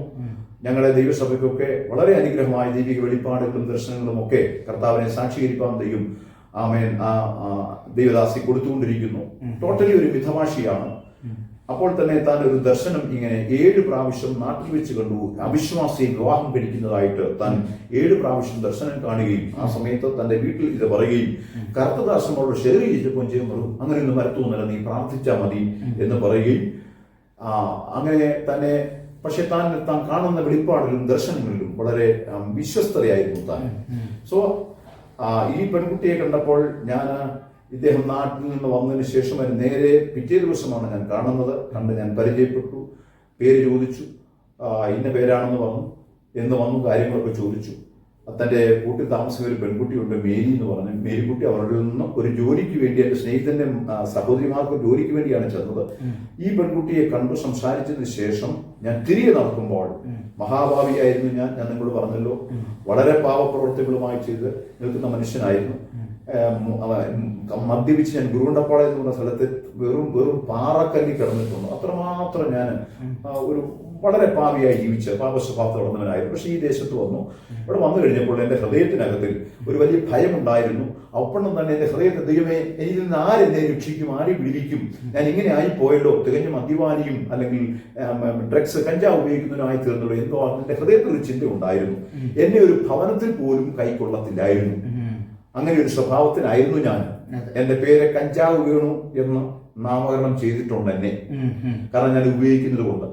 അങ്ങനെ കേട്ടിട്ടുണ്ട്. ഞാൻ അങ്ങനെ തന്നെയായിരുന്നു. അത്ര ഒരു മഹാഭാവ ജീവിതത്തിലായിരുന്നു നയിച്ചിരുന്നത്. എന്നാൽ ഈ സഹോദരിയെ അല്ലെങ്കിൽ ഈ ജെസ്സി NMSSനെ കണ്ടതിന് ശേഷം എന്റെ ഹൃദയത്തിനകത്ത് ഒരു ആഴമേറിയ സമാധാനം വന്നു. ഞാൻ എൻ്റെ കൂട്ടുകാരുടെ എന്നിട്ട് പറഞ്ഞാൽ അപ്പുറത്ത് ഒരു പെൺകുട്ടിയുണ്ട്, അതിനോട് സംസാരിച്ചു കഴിഞ്ഞപ്പോൾ എനിക്ക് എന്തെന്ന് അറിയാത്തട അതിൻ്റെ സമാധാനം തോന്നുന്നു. അവരെന്നോട് അപ്പോടാ, നീ പോകുന്നിടത്തെല്ലാം പെണ്ണും പഴക്കോഴി നടക്കുന്നവനെ പാമ്പിടിച്ച് കൊച്ചങ്ങാണ് ഇതിലെങ്ങാണ്ട് നാട്ടിൽ നിന്ന് വന്നാൽ അതിനെ കൂടെ നശിപ്പിക്കാൻ നടക്കുക എന്ന് തന്നെ കറക്റ്റ് ചെയ്യുകയും ഒക്കെ ചെയ്തു പറഞ്ഞു. പക്ഷേ അത് ദൈവത്തിന്റെ പദ്ധതിയാണെന്നുള്ളതിന്റെ ഏറ്റവും വലിയ തെളിവ്, ഞാൻ ഇതൊക്കെ സംസാരിച്ചിട്ട് ഒരു ദിവസം ഈ പെൺകുട്ടിയുടെ അന്ന് ജോലിക്കൊന്നും പോയില്ല, ഏകദേശം ഒരാഴ്ചയായിട്ടുള്ളൂ. ഞാൻ ചെന്ന ഇപ്രകാരം പറഞ്ഞു, ജെസ്സി എന്നല്ലേ പേര്. പുള്ളിക്കാരൻ പറഞ്ഞത്, ജെസ്സി, ഞാനൊരു കാര്യം തുറന്നു ചോദിക്കുക, എനിക്ക് പ്രേമമോ മറ്റോ കാര്യങ്ങളോ ഒന്നുമല്ല, എനിക്ക് അങ്ങനെ തോന്നുന്നില്ല. പക്ഷേ താനുമായി സംസാരിച്ചു കഴിഞ്ഞപ്പോൾ എൻ്റെ ഹൃദയത്തിനകത്ത് വലിയൊരു സമാധാനം എനിക്ക് രൂപപ്പെട്ടു വരുന്നിട്ടുണ്ട്. ഇതുവരെ ഞാൻ അനുഭവിക്കാത്ത ഒരു സമാധാനം എനിക്ക് തോന്നുന്നു. എനിക്ക് ഇതിൽ നിന്ന് ഒരു കാര്യം കൂടെ ഞാൻ പറഞ്ഞ് മനസ്സിലാക്കുന്നത്, ഒരു സമാധാനത്തിന്റെ വ്യക്തിത്വമായി ഞാനും നിങ്ങളും ഇടപെടുന്നെങ്കിൽ, സംസാരിക്കുന്നെങ്കിൽ, കൂട്ടായ്മ കൂടുന്നെങ്കിൽ, അവരിൽ ഉള്ള സന്തോഷം, സമാധാനം, ദൈവിക പ്രസൻസ് നമ്മളിലേക്കും ട്രാൻസ്പ്ലാന്റ് ആകും എന്ന് ഇതിൽ നിന്ന് എനിക്ക് മനസ്സിലാകുന്നു. ദൈവത്തിന് സ്തോത്രം. പുള്ളിക്കാരത്തി ഞാനിത് പറഞ്ഞു, എനിക്ക് തന്നെ വിവാഹം കഴിക്കണമെന്നൊരു താല്പര്യമുണ്ട് എന്ന് തന്നോട് ആവശ്യപ്പെട്ടു. പെട്ടെന്ന് താഴെ ഇരുന്ന വേദപുസ്തകം വായിച്ചുകൊണ്ടിരുന്ന പുള്ളിക്കാരൻ ഒരു ഫ്രോക്കാണ് എനിക്ക് തന്നിട്ടുകൊണ്ടിരുന്നത്. പുള്ളിക്കാരത്തെ എഴുന്നേറ്റിട്ട് വളരെ ഒരു ആൻഷ്യസ് മൂമെന്റ് ആയിരുന്നു അത്. പുള്ളിക്കാരത്തെ എന്നോട് പറഞ്ഞു, ചേട്ടാ സോറി, ക്ഷമിക്കണം, എനിക്ക് അങ്ങനെ ചേട്ടനെ വിവാഹം കഴിക്കാൻ പറ്റത്തില്ല, ആരാധിക്കാൻ പറ്റത്തില്ല. ഞാനൊരു ക്രിസ്തീയ മാർഗത്തിൽപ്പെട്ടാണ്, ക്രിസ്ത്യ വിശ്വാസത്തിലുള്ളതാണ്. എന്റെ പ്രമാണം അത് അനുവദിക്കുന്നില്ല. ഇനി ഒന്നുകൂടെ പറഞ്ഞാൽ ഞങ്ങളൊരു ദരിദ്ര കുടുംബത്തിൽ പിറന്നതാണ്, ഉപജീവന മാർഗത്തിന് വേണ്ടി ഒരു പാസ്റ്ററുടെ മോളുമായിട്ട് ഇവിടെ വന്നെന്ന് മാത്രമേ എനിക്ക് അറിയത്തുള്ളൂ എന്ന് പറഞ്ഞിട്ട് താൻ കഥകളൊന്ന് ക്ലോസ് ചെയ്യും. എനിക്കിതൊരു ചലഞ്ചായി മാറി. കാരണം ഞാൻ രാവിലെ ഒരു പാപം എന്റെ കണ്ണുകൊണ്ട് കണ്ടിട്ടുണ്ടെങ്കിൽ വൈകിട്ട് ആ പാപത്തിന്റെ കൂടെ പോയ അനുഭവ സമ്പത്ത് എനിക്കുണ്ട്. അതുകൊണ്ട് ഇത് ഇത്ര മാത്രമാണോ വിചാരിച്ചു. എനിക്ക് ഒരളവിൽ പറഞ്ഞു കഴിഞ്ഞാൽ ഞാനൊരു അറ്റാക്ക് മനോഭാവത്തിലായിരുന്നു ഈ പുള്ളിക്കാരത്തെ സ്വാധീനിച്ചത് സ്വന്തമാക്കിയെന്ന് പറഞ്ഞാൽ നിർത്തട്ടെ, പല കാര്യങ്ങളും മൂടി വെച്ചുകൊണ്ട്. അപ്പോൾ അതേസമയം ഞാൻ പുള്ളിയോട് സംസാരിച്ചിട്ട് ജോലി കമ്പനിയിൽ പോയി. അവിടെ കിടന്നുറങ്ങുമ്പോൾ എന്റെ ടേബിളിൽ ഞാൻ കിടന്നുറങ്ങിയ മിഷനൊക്കെ സെറ്റ് ചെയ്ത് കൊടുത്തിട്ടുണ്ട്. വാൾബേറും സ്റ്റീലിന്റെ ഒരു മെറ്റീരിയൽ ഓടുന്ന സമയത്ത് അത് മിഷൻ സെറ്റ് ചെയ്ത് കൊടുത്തു കഴിഞ്ഞാൽ 3 മണിക്കൂർ വിശ്രമിക്കാം ഓപ്പറേറ്റർക്ക്. സെറ്റ് ചെയ്ത് കൊടുത്തിട്ട് ഞാൻ ടേബിളിൽ വന്ന് കിടന്നു. ഹെൽപ്പേഴ്സിന് ഓടിക്കുന്നുണ്ട്. കിടന്നുമ്പോൾ അത് ടെലിഫോൺ എടുത്തിട്ട് അതിന്റെ റിസീവർ താഴെ വെച്ചിട്ട് അത് ചാക്ക് കുറ്റി തലയിണയായി ഞാൻ വെച്ച് കിടന്നു. യാക്കോബ് ഹാരാൻ യാക്കോബ് എന്ന് ഭാരതൂരാനി പോകുന്ന വേദോസ്തത്തിൽ ലൂസ് എന്ന പട്ടണത്തിൽ വന്നൊരു സംഭവം എനിക്ക് പെട്ടെന്ന് ഓർമ്മ വരും. യാക്കോബ് സന്ധ്യയായപ്പോൾ താൻ വിശ്രമിക്കുമ്പോൾ പില്ലോയ്ക്ക് പകരം ഒരു കല്ലെടുത്ത് തലയണയായി വെച്ചു കിടന്നു. അപ്പോഴാണ് അദ്ദേഹം സ്വർഗീയ ദർശനങ്ങൾ കാണുകയും ദൈവം അദ്ദേഹത്തെ സന്ദർശിക്കുകയും ബലപ്പെടുത്തുകയും വാഗ്ദത്തം പറയുകയും ഒക്കെ ചെയ്തത് എന്ന് നമുക്കറിയാം. അതുപോലെ ഞാൻ കല്ലെടുത്ത് വെച്ച് ഇങ്ങനെ ഉറങ്ങിക്കൊണ്ടിരുന്നപ്പോൾ മനുഷ്യൻ നന്നായി ഓടുന്നുണ്ട്. ആ പ്രകാശത്തെക്കുറിച്ച്, ആ വെളിച്ചത്തിന്റെ മഹത്വത്തെക്കുറിച്ച് ഐ കാൻ എക്സ്പ്ലെയിൻ യു എന്ന് വേണം പറയേണ്ടത്. കാരണം അത്ര വലിയ പ്രഭയാണ്. ദൈവിക ഒരു തേജസ് പോലെ എന്റെ മുൻപിലോട്ടൊന്നും വെള്ളം വെട്ടിവിളങ്ങി. കോടാനുകോടി മർക്കൂറി ലൈറ്റുകൾ ഇട്ട് ഒരുമിച്ച് കത്തിച്ച പ്രകാശം. അതാണ് ദൈവത്തെ കുറിച്ച് പറയുന്നത്. അടുത്തുകൂടാത്ത വെളിച്ചത്തിൽ വസിക്കുന്ന ദൈവം എന്ന് പറയുന്നത് ഞാൻ ദർശനത്തിൽ കൂടെ കണ്ടത്. അത് അങ്ങനെ വന്നിട്ട് എന്റെ മുമ്പിൽ വന്നു. എന്നിട്ട് 2 പൈശാചിക രൂപങ്ങളും ചാടി വന്നിട്ട് ഈ ദൈവത്തിന്റെ ദൂതനുമുണ്ട്. ദൂതൻ എന്നോട് പറഞ്ഞു, എഴുന്നേൽക്കൂ എഴുന്നേൽക്കൂ എഴുന്നേൽക്കുന്നതിന് വിളിക്കുകയും പെട്ടെന്ന് ഈ പൈശാചിക രൂപങ്ങൾ പറഞ്ഞു നട്ടഹസിച്ചുകൊണ്ട് എന്നെ അതിനെ തടസ്സപ്പെടുത്തുകയും ചെയ്യുന്നതായി കണ്ടു. രണ്ടാമതായിട്ട് ആ ദൂതൻ വെള്ളിത്തിറങ്ങുന്ന വെള്ളിയില, വെള്ളി പോലിരിക്കുന്ന പച്ച ഇല എടുത്തുകൊണ്ട് ഇവരുടെ നേരെ ചെല്ലുകയും അത് ഭയപ്പെട്ട് പുറകോട്ട് മാറുകയും എഴുന്നേൽക്കൂ മകനെ എന്ന് വിളിക്കുന്നതും ചെയ്യുന്നു. അപ്പോൾ അടുത്തൊരു ശബ്ദം ഞാൻ കേൾക്കുന്നു, ഇവനെ ഞാൻ യേശുവിന് വേണ്ടി ജീവിക്കുവാൻ അനുവദിക്കത്തില്ല ഞങ്ങൾ എന്ന് പറയുന്ന ഒരു ശബ്ദം വ്യക്തമായി കേട്ടു. ഞാൻ അതിനു മുമ്പ് യേശുവിന് വേണ്ടി ജീവിക്കണമെന്നോ യേശുവിനെ അറിയണമെന്നോ യേശു ദൈവമാണെന്നോ യേശു വേശ്യാപുത്രനായിരുന്നു, മഹാഭാവിയായിരുന്നു ഞാൻ ചിന്തിച്ചു വന്നിരുന്നത്. എന്നാൽ ദൈവത്തിന് സ്തോത്രം ചെയ്യട്ടെ, ആ മഹോന്നതനായ ദൈവം, കരുണയുടെ ദൈവം എന്റെ അരികിൽ വന്ന് ദൈവത്തിന് സ്തോത്രത്തിന്റെ തോമസിനെ കാണിച്ചതുപോലെ ആണിപ്പിഴുകൾ വിരലിടുന്ന ഒരനുഭവമായിരുന്നു തോമസ് ഉണ്ടായിരുന്നത്. എന്നാൽ ഞാൻ അത്ര ഒരു അവിശ്വാസിയായിരുന്നു, അല്ലെങ്കിൽ തമ്പുരാനെ തള്ളി പറയുന്ന വ്യക്തിത്വമായിരുന്നു, ക്രിസ്തീയ വിരോധിയായിരുന്നു. എന്നാൽ എന്നെ ദൈവം കർത്താവിനോട് ചേർത്ത് ഒട്ടിച്ചെടുക്കുവാൻ, അല്ലെങ്കിൽ സ്വഭാവത്താൽ കാട്ടൊരുവായിരുന്ന എന്നെ നല്ലൊരുവായ നസ്രയനോട് ചേർത്ത് ഒട്ടിച്ചെടുക്കുവാൻ എന്റെ ദൈവത്തിന് കരുണ തോന്നി ഓർത്ത് ഞാൻ ദൈവത്തെ സ്തുതിക്കുന്നു. അപ്പോൾ തന്നെ ഈ അട്ടഹസിക്കുന്ന ശബ്ദം കേട്ടപ്പോൾ ഈ ദൂതൻ പറഞ്ഞു, പെട്ടെന്നൊരു ശബ്ദം രൂപാന്തരപ്പെട്ടു. ഞാൻ ഈ ദർശനം കാണുകയും എന്റെ വൈഫ് തന്റെ ഭവനത്തിൽ മറ്റൊരു ദർശനം കാണുകയും കൂടെ ചെയ്യുകയാണ്. അത് നിങ്ങളോട് അറിയിക്കാം. പെട്ടെന്ന് ഞാനിങ്ങനെ എഴുന്നേക്കാൻ പറ്റുന്നില്ല. അപ്പോൾ ഒരു ശബ്ദം രൂപാന്തരപ്പെട്ടിട്ട് ഞാൻ താഴെ ഇരിക്കുക. എന്നിട്ട് ഈ ദൈവദൂതൻ മോൾ കേട്ട് പറഞ്ഞു, പ്രാർത്ഥിക്കാം മകനെ, നമുക്ക് ഗുരുവിന്റെ അരികിലേക്ക് പോകാം എന്ന ഒരു ശബ്ദം വളരെ വ്യക്തമായി ഞാൻ കേട്ടു. യേശു കർത്താവിനെ ഗുരു എന്ന് ഞാൻ വേദോസം വായിച്ചിട്ടല്ല ഞാൻ ഗ്രഹിച്ചത്, മനസ്സിലാക്കിയത്. നിത്യനായ ദൈവം എന്റെ ദർശനത്തിൽ കൂടെ ഗുരു എന്ന് കേൾക്കുവാൻ എനിക്ക് ദൈവം ഭാഗ്യം അത് മുന്നിൽ ചെയ്തു. എനിക്കൊരു മനസ്സിലാക്കുന്നു, അനേകരെ വേണ്ടി പ്രാർത്ഥിച്ചതായിരിക്കാം. ഞാൻ നിങ്ങളോട് നേരത്തെ പറഞ്ഞതുപോലെ ഞങ്ങളുടെ വീടിന്റെ അടുത്തുള്ള ആ മാതാവ് പ്രാർത്ഥിച്ച ഒരു പ്രാർത്ഥന എനിക്ക് പിന്നത്തേതിൽ അവർ എന്നോട് പറഞ്ഞതുകൊണ്ട് എനിക്കിപ്പോൾ ഇടയ്ക്കേറ്റി പറയുന്നെങ്കിലും എനിക്ക് ഓർമ്മ വന്നു. കർത്താവിനെ അറിഞ്ഞ് നാട്ടിൽ ചെന്നതിന് ശേഷമായിട്ട് ഞാൻ എൻ്റെ മാതാവുമായി ഒരുമിച്ച് പല കാര്യങ്ങൾ ചിന്തിച്ചു. മാതാവിനോട് കൂടെ നിന്ന് പലവിധമായ എന്ന് പറഞ്ഞ പാപസ്വഭാവം എന്ന് പറഞ്ഞു കഴിഞ്ഞാൽ മറ്റേ രീതിയിൽ നിങ്ങൾ ഉദ്ദേശിക്കുന്ന രീതിയിലല്ല, പുകവലിയും മറ്റുമൊക്കെ ആയി ഒരു മഹാഭാവം ചെയ്തൊരു ആമേൻ അനുഭവങ്ങൾ ജീവിതത്തിൽ ഉണ്ടായിരുന്നു. അപ്പൊ അതൊക്കെ എന്റെ അമ്മയോട് ഞാൻ ഏറ്റുപറയുകയും എന്റെ അമ്മേനെ കണ്ണുനീര് തുടച്ചിട്ട് ഇപ്രകാരം പറയുന്നൊരു ഓർമ്മയുണ്ട്, മോനെ അല്ലേൽ നിന്റെ ജാതകത്തിൽ എഴുതി വെച്ചിട്ടുണ്ട് 17ാമത്തെ വയസ്സിൽ നീ നല്ലവനാകുമെന്ന്. ഞാൻ പറഞ്ഞ അമ്മയെ ജാതകത്തിൽ എഴുതിയതല്ല, എന്റെ തമ്പുരാന്റെ ജീവന്റെ പുസ്തകത്തിൽ എന്റെ പേര് സ്വർഗം എഴുതി വെച്ചതാണെന്ന് ഞാൻ വിശ്വസിക്കുന്നു എന്ന് അമ്മയോട് പറഞ്ഞുകൊണ്ടിരുന്നപ്പോൾ എന്റെ മാതാവ് പറഞ്ഞു, മോനെ കിഴക്കേ വീട്ടിലത്തെ സാറാമ സാറ് നിന്റെ ഇനക്കാരാണല്ലോ, നിന്റെ മാർഗക്കാരാണല്ലോ, അവർ ബന്ധുക്കോസുകാരാണല്ലോ എന്നെ അമ്മ എന്നെ ഓർമ്മപ്പെടുത്തിയപ്പോൾ വളരെ പെട്ടെന്ന് എന്റെ ഹൃദയത്തിലേക്ക് വലിയ ഒരു അനുതാപത്തിന്റെ അനുഭവം ഓടി വന്നു. അയ്യോ ദൈവമേ, ആ മാതാവിനെ ഒരുപാട് ഉപദ്രവിച്ചല്ലോ, അവിടെ മരം വെട്ടിക്കൊണ്ടുപോയല്ലോ, അവരുടെ കോഴിയെ പിടിച്ചുകൊണ്ട് പോയല്ലോ, അവരുടെ അരമാന്തയല്ലോ ദൈവമേ, അതൊരു ദൈവബദലായിരുന്നല്ലോ. അവർ ദൈവത്തോട് സംസാരിക്കുന്ന ആത്മീക ഭാഷയെ ഞാൻ മറ്റുമായി തുച്ഛീകരിച്ചല്ലോ ദൈവമേ.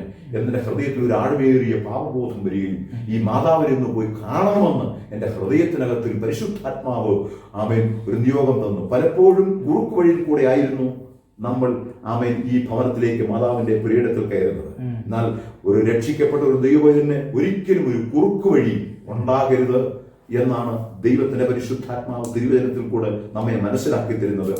കള്ളത്തുലാസ് യഹോവയ്ക്ക് വെറുപ്പ് എന്ന തിരുവചനം നമ്മെ പഠിപ്പിക്കുന്നു. അപ്പോൾ ഞാൻ എന്റെ ഹൃദയത്തിൽ പറഞ്ഞു, എന്റെ അമ്മേ, എനിക്ക് അപ്പുറത്തെ കിഴക്കയിലെ സാറാമസാറിന്റെ അരികിൽ ഒന്ന് പോകണം.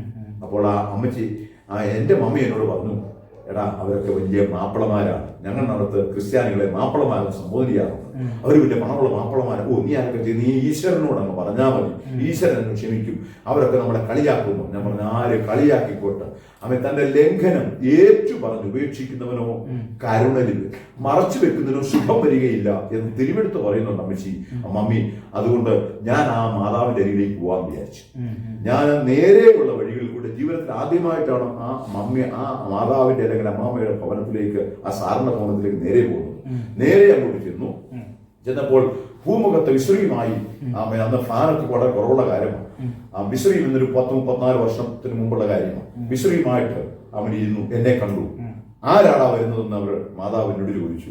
ഞാൻ പറഞ്ഞു, ഞാൻ പടിയിലെ കേശവൻ ജ്യോതിഷരുടെ മകനാണ്. അത് കേട്ടപ്പോഴേ അമ്മച്ചിക്ക് മതിയായി. അടുത്തൊരു ചോദ്യം ചോദിച്ചു, ആട്ടെ നീ വിജയനാണോ വേണുവാണോ എന്നോട് ചോദിച്ചു. എന്റെ ജ്യേഷ്ഠന്റെ പേര് വിജയനെന്നും എന്റെ പേര് വേണു എന്നും. ഞാൻ പറഞ്ഞു, ഞാൻ വേണു. ഈ പേര് കൂടെ കേട്ടിയപ്പോൾ ഒത്തിരി അമ്മച്ചിക്ക് ദേഷ്യം വന്നു കാണുമായിരിക്കാം. കാരണം എന്റെ ചേട്ടൻ ഒരു പാവമായിരുന്നു. അദ്ദേഹത്തെ അച്ഛൻ ഉപദ്രവിച്ചത് കൊണ്ട് SLC പരീക്ഷയ്ക്ക് തോറ്റ കാരണത്താൽ അദ്ദേഹത്തെ ചവിട്ടുകയും ബ്ലഡ് ഒമിറ്റുകയും ചെയ്ത് അദ്ദേഹം ഓടി രക്ഷപ്പെട്ട് ഇന്നും അദ്ദേഹം വയനാട് എന്ന പ്രദേശത്ത് താമസിക്കുന്നത്. അച്ഛൻ മരിച്ചുപോയെങ്കിൽ തന്നെ. അപ്പോൾ ഞാനായിരുന്നു അമ്മച്ചിവരോട് ഉപദ്രവം കൊടുത്തത് കൊണ്ട് ഞാൻ വേണുവാന്ന് പറഞ്ഞപ്പോൾ അമ്മച്ചി മുഖവും കുടിച്ചു. പക്ഷെ അടുത്തൊരു ചോദ്യം എന്നോട് ചോദിച്ചു, എടാ നിന്നെ ഒരുപാട് നാളായിട്ട് നിന്നെ കാണുന്നില്ലല്ലോ, നീ എവിടെയാണ് എന്ന് ചോദിച്ചു. കാരണം ഈ അമ്മച്ചിയോടൊന്നും പറഞ്ഞിട്ടില്ല ഞാൻ പോയത്. എന്നാൽ എന്നെ കുറച്ച് നാളായിട്ട് കാണാതിരുന്നപ്പോൾ അവർക്ക് മനസ്സിലായി, എന്നിൽ കൂടെ ഉപദ്രവം അവർക്ക് പറഞ്ഞപ്പോൾ മനസ്സിലായി ഞാനിവിടെ ഇല്ലെന്ന്. അപ്പോൾ ഞാൻ നാട്ടിക അർത്ഥത്തിൽ പറയുമ്പോൾ ചിലർ വരുന്നതും നല്ലതാ, ചിലർ വിട്ടു പോകുന്നതും നല്ലതാ എന്ന് എനിക്ക് ഇപ്പൊ ഈ തരുണത്തിൽ പറയാനോ അതവിടെ നിൽക്കട്ടെ. അങ്ങനെ ഒരു അനുഭവം എന്റെ ജീവിതത്തിൽ വന്നിട്ടുണ്ട്. പക്ഷെ പെട്ടെന്ന് തന്നെ ആട്ടടാ നീ ഇപ്പൊ എവിടെയാണ്? ഞാൻ പറഞ്ഞ ബാംഗ്ലൂരിലാണ്. ബാംഗ്ലൂരിൽ എന്തുണ്ട് മോനെ വിശേഷം എന്നോട് ചോദിച്ചു. ഞാനൊരു മറുപടി പറഞ്ഞു, അമ്മച്ചി കൃപയാൽ ഞാനും എന്റെ കുടുംബവും ബാംഗ്ലൂർ പട്ടണത്തിൽ സുഖമായിരിക്കുന്നു, സന്തോഷമായിരിക്കുന്നു എന്ന് മാത്രമേ പറഞ്ഞുള്ളൂ. പെന്തക്കോസ്തിൽ പോയെന്ന് പറഞ്ഞില്ല, യേശുവിനെ രക്ഷിതാവായി സ്വീകരിച്ചെന്ന് പറഞ്ഞില്ല, ക്രിസ്തീയ മാർഗത്തിലാണെന്ന് പറഞ്ഞില്ല. പക്ഷെ കൃപ എന്നൊരു പദം ഞാൻ ഉച്ചരിച്ചു. പെട്ടെന്ന് കൃപയുടെ മഹത്വം രുചിച്ച മാതാവ്. കൂടപ്പറപ്പുകളെ, എന്നെ കേൾക്കുന്നവരെ, ആ കൃപ എന്ന് നാം പറയുകയല്ല, കൃപയുടെ മഹത്വം നാം ടേസ്റ്റ് ചെയ്തെങ്കിൽ മാത്രമേ മറ്റുള്ളവരോട് നമുക്കത് മനസ്സിലാക്കി എക്സ്പ്ലെയിൻ ചെയ്ത് കൊടുത്ത് ദൈവത്തെ മഹത്വപ്പെടുത്തുവാൻ കഴിയുകയുള്ളൂ എന്നുകൂടെ ഞാൻ ഈ തരുണത്തിൽ നിങ്ങളെ ഓർമ്മപ്പെടുത്തട്ടെ. കാരണം ഈ മാതാവ് പ്രകാരം പറഞ്ഞു, എന്തോ അമ്മനെ ആ പദം പറഞ്ഞത്? ഞാൻ പറഞ്ഞു, അതേ അമ്മച്ചി, ഞാനും എൻ്റെ കുടുംബവുമായിട്ട് ഞങ്ങൾ കർത്താവായ യേശുവിനെ സ്വന്തം രക്ഷിതാവായി സ്വീകരിച്ച് ബാംഗ്ലൂർ പട്ടണങ്ങളായിരിക്കുന്നു എന്ന് പറയുകയും ഈ അമ്മച്ചി ചാരികസയിൽ നിന്ന് കുതിര പോലെ ചാടി 75 വയസ്സോടെ നേർലി 80 വയസ്സ് പ്രായമുള്ള മാതാവ് ആഴമേറിയ ദൈവിക സ്തുതികളുമായ അന്യഭാഷയുമായി എന്നൊക്കെ ആത്മാവിന്റെ ഭാഷകൾ പറഞ്ഞ് ദൈവത്തെ ആരാധിക്കുന്നതും കേട്ടപ്പോൾ അന്ന് ഞാൻ കേട്ടത് ടിട്ടോ ടിഡോ ടിഡോ ടിഡോ എന്നായിരുന്നു എൻ്റെ പൈശാചിക ദൃഷ്ടിയിലും ബുദ്ധിയിലും എനിക്ക് ഫീൽ ചെയ്തിരുന്നത്. എന്നാൽ നിത്യനായ ദൈവത്തെ സ്തുതിക്കുന്ന ആമേൻ ആത്മഭാഷയാണ്, ദൈവമായി സംസാരിക്കുന്ന ഭാഷയാണ് അന്യഭാഷ. അതായിരുന്നു മാതാവ് പറഞ്ഞത് എന്നോർത്ത് ദൈവമേ ഞാൻ മാതാവിനെ വേദനിപ്പിച്ചല്ലോ എന്നോർത്ത് ഞാൻ വളരെ പശ്ചാത്തപിക്കപ്പെട്ടു. പെട്ടെന്ന് തന്നെ ഈ അമ്മച്ചി ആമേൻ മുഴങ്കാലിൽ മടക്കി. ഞാനൊരു കാര്യം നിങ്ങളോട് പറയാം. എന്താണ് ആ മാതാവ് മുഴങ്കാൽ മടക്കാൻ കാരണം? ദൈവത്തിന് സ്തോത്രം, ഹല്ലേലൂയ. ആമേൻ. നിന്റെ അപ്പം വെള്ളത്തിന് മേൽ എറിയുക, ഏറിയ നാൾ കഴിഞ്ഞ് അത് മടങ്ങി വരും. ഞങ്ങൾ ഇവരെ ഒരുപാട് ഉപദ്രവിക്കുമ്പോൾ, വേദനപ്പെടുത്തുമ്പോൾ, മോഷ്ടിക്കുമ്പോൾ ഈ അമ്മച്ചി എന്നോട് പറഞ്ഞ കാര്യമാണ്, മോനെ നീയും നിന്റെ അപ്പനും അമ്മയും ചില സഹോദരങ്ങളും അയൽപ്പക്കക്കാരും എന്നെ കട്ടുമുടിക്കുമ്പോൾ, തിന്നുമുടിക്കുമ്പോൾ, ഒരുപാട് ഉപദ്രവിക്കുമ്പോൾ ഒരു വാക്കുപോലും പറഞ്ഞ് മക്കളെ നിങ്ങളെ ശമിച്ചിരുന്നില്ല. പ്രത്യുത ദൈവമേ ഈ തലമുറയിൽ ഒന്നിനെ നീ സന്ദർശിക്കണമേ എന്ന് ഞാൻ പ്രാർത്ഥിച്ചതിന്റെ ഫലമാണ് മോനെ നീ ഒരു ദൈവവേദനായി എന്റെ ഭാനാന്തരീക്ഷത്തിൽ വരുവാനിടയായത് എന്ന് പറഞ്ഞ് ആമച്ച് കർത്താവിനെ സ്തുതിച്ചു. അരമണിക്കൂറോളം അന്യഭാഷയിൽ ആരാധിച്ചു. അതേ അന്യഭാഷയിൽ ഞാനും മാതാവുമായി ഞാൻ മോഷ്ടിക്കാൻ ഉപയോഗിച്ച ആ പ്രമിസസ്, അല്ലെങ്കിൽ ഞാൻ അന്യായം പ്രവർത്തിക്കാൻ, ആ പാപം ചെയ്യാൻ ഉപയോഗിച്ച പ്രമിസസിൽ നടുവിൽ നിന്ന് ആമേൻ കർത്താവിനെ ആരാധിപ്പാൻ ഞങ്ങൾ കൃപ ലഭിച്ചു. ആ മാതാവ് പറഞ്ഞു, നമ്മുടെ കർത്താവ് ജീവിക്കുന്ന മോനെ. അപ്പോൾ എനിക്ക് അന്നാണ്, അതുവരെ എനിക്ക് ക്രിസ്ത്യാനികളോട് ഭയങ്കര ദേഷ്യമായിരുന്നു, എനിക്ക് അവരെ ഭയങ്കര ഇറിറ്റേഷൻ ആയിരുന്നു ഈ വർഗത്തെ കണ്ടാൽ. എന്നാൽ ഇപ്പോഴെനിക്ക് കാര്യം മനസ്സിലായി, കർത്താവിന്റെ സ്നേഹം എന്ന് പറയുന്നത് ദോഷം കണക്കിടാത്ത ദൈവസ്നേഹമാണ്. ദൈവത്തിന് സ്തോത്രം. ഒരു ദൈവഭക്തന്റെ, ഒരു ദൈവഭക്തയുടെ, ഒരു ക്രിസ്ത്യാനിത്വത്തിന്റെ അടിസ്ഥാനം അതായിരിക്കട്ടെ എന്ന് ഞാൻ ആത്മാർത്ഥമായി പ്രാർത്ഥിക്കുകയും അങ്ങനെ ആകുവാൻ കർത്താവിന്റെ കൃപയിൽ ശരണപ്പെടുകയും ചെയ്യുന്നു. എന്നാൽ ഇന്ന് തുലോം അത് കുറഞ്ഞു വരുന്നതായിട്ടാണ് ആത്മഗോളത്തിൽ നമുക്ക് കാണുവാൻ കഴിയുന്നതിലും എനിക്ക് അതീവ ദുഃഖമുണ്ട്. ദൈവത്തിന് പിന്നീട് ഈ രക്ഷയുടെ അനുഭവത്തിൽ വന്നു, ബാംഗ്ലൂരിൽ വന്ന് താമസിക്കുകയാണ്. പിന്നീട് ഒരു സുവിശേഷകൻ, ഒരു പാസ്റ്റർ ആകണമെന്നുള്ള ഒരു തോന്നൽ എപ്പോഴാണ് ഉണ്ടായത്? ദൈവത്തിന് സ്തോത്രം. അനുഗ്രഹിക്കപ്പെടുന്നല്ല അമ്മയിൽ എനിക്ക് വലിയ ആഗ്രഹം ക്രിസ്തുവിന്റെ സാക്ഷിയാകണമെന്ന്. എന്റെ കർത്താവിനെ അറിഞ്ഞ കാലം മുതൽ, ആ സന്ദർഭം മുതൽ ഒരു ക്രിസ്തുവിനെ അല്ലെങ്കിൽ ആകണം, അല്ലെങ്കിൽ കർത്താവിനെ അറിയണം എന്നുള്ളൊരു ഹൃദയം, യഥാർത്ഥ ദൈവത്തെ കണ്ടുമുട്ടണം, സമാധാനതര ദൈവത്തെ കണ്ടുമുട്ടണം എന്ന് എന്റെ ഹൃദയത്തിന്റെ അടിത്തട്ട് ആഗ്രഹിച്ചതാകാം. ആമേൻ, പ്രൈസ് ഗോഡ്. ഞാൻ തന്നെ ആമേൻ, പ്രൈസ് ഗോഡ്. എന്റെ സമാധാനം ഞാൻ നിങ്ങൾക്ക് തന്നേച്ചു പോകുന്നു. അത് ലോകം തരുന്നത് പോലെയല്ല, അതാരും നിങ്ങൾ എടുത്തുകൊള്ളുകയില്ല എന്നുള്ള അരിമനാഥന്റെ ആ ശബ്ദം എനിക്കായി കർത്താവ് ആമേൻ പുറപ്പെടുവിച്ചത് ഓർത്ത് ഞാൻ ദൈവത്തെ സ്തുതിക്കുന്നു. അപ്പോൾ സമാധാനം തരുന്ന ഒരുവനുണ്ട്, അത് സമാധാനത്തിന്റെ പുത്രനാണ് നമ്മുടെ കർത്താവ് എന്ന് എനിക്ക് തിരുവചനത്തിൽ നിന്ന് അനുഭവത്തിൽ കൂടെ മനസ്സിലാക്കുവാൻ ദൈവഭാഗ്യം തോന്നുന്നു. പിന്നീട് സുവിശേഷ വേലയിലേക്ക് എനിക്ക് ഏറ്റവും വലിയ കാര്യം, ഞാൻ വലിയ പാസ്റ്റർ എന്ന് പറയാത്തക്കവണ്ണമുള്ള ഞാൻ അസംബ്ലീസ് ബോർഡിന്റെ ഓർഡിനേറ്റ് മിനിസ്റ്ററാണ്. പല കാര്യങ്ങളൊക്കെ ഉണ്ട് എനിക്ക്. പക്ഷെ ഇനി ഒരു വലിയ അത്ര പറയത്തക്ക ആഴമേറിയ ഒരു യോഗ്യതയോ അല്ലെങ്കിൽ ആഴമേറിയ ഭയമോ ഭക്തിയോ വിശുദ്ധിയോ ഒന്നും എനിക്ക് എടുത്തു പറയുവാൻ ആമേൻ എന്റെ ജീവിതത്തിലില്ല. എന്നാൽ അപ്പോൾ തന്നെ എനിക്ക് ഈ ആമേൻ വലിയവനായ ദൈവത്തിന്റെ കരുണയും സ്നേഹത്തിലും ആമേൻ ഞാൻ ആഴമായി ആമേൻ സമർപ്പിക്കപ്പെടുന്നു എന്ന് എനിക്ക് പറയാനുള്ളൂ. ഇപ്പൊ എത്ര വർഷമായിട്ട് സുവിശേഷ വേല ചെയ്യുന്നു? ഞാൻ ഏകദേശം 1989 ഞാൻ രക്ഷിക്കപ്പെടുന്നത്. നവംബർ മാസം 9-ാം തീയതിയാണ് കൃപയാൽ ഞാൻ കർത്താവിനെ രക്ഷിതാവായി സ്വീകരിച്ചു. അതിനുശേഷമായിട്ട് സ്നാനപ്പെടണം എന്ന് പലപ്പോഴും ഞാൻ രക്ഷിക്കപ്പെടാനുള്ള ഒരു അനുഭവം വളരെ ഇമ്പോർട്ടന്റ് ആയതുകൊണ്ട് ഞാൻ പറയാം. ഞങ്ങൾ വിവാഹം കഴിഞ്ഞ് ഒരുമിച്ച് താമസിക്കാൻ തയ്യാറായി. അപ്പോൾ ഈ പാസ്റ്റർ അവിടെ വന്നു, റിസപ്ഷൻ വന്നു. അദ്ദേഹം എന്നെ കണ്ടു, വർത്താനം പറഞ്ഞു, കൈ തന്നിട്ട് അദ്ദേഹം ഇന്ന് നമ്മുടെ ദൈവത്തെ പ്രൈസിലോടെന്നായിരിക്കാം അദ്ദേഹം പറഞ്ഞത്. ഞാൻ നമസ്കാരം എന്ന് പറഞ്ഞു, കൈ തന്നു. എന്നിട്ട് അദ്ദേഹം ഒരു പദം എന്നോട് ഇപ്രകാരം പറഞ്ഞു, വേണു എന്നല്ലേ പേര്? ഞാൻ പറഞ്ഞു അതെ. ജെസി എന്നോട് പറഞ്ഞിട്ടുണ്ട്.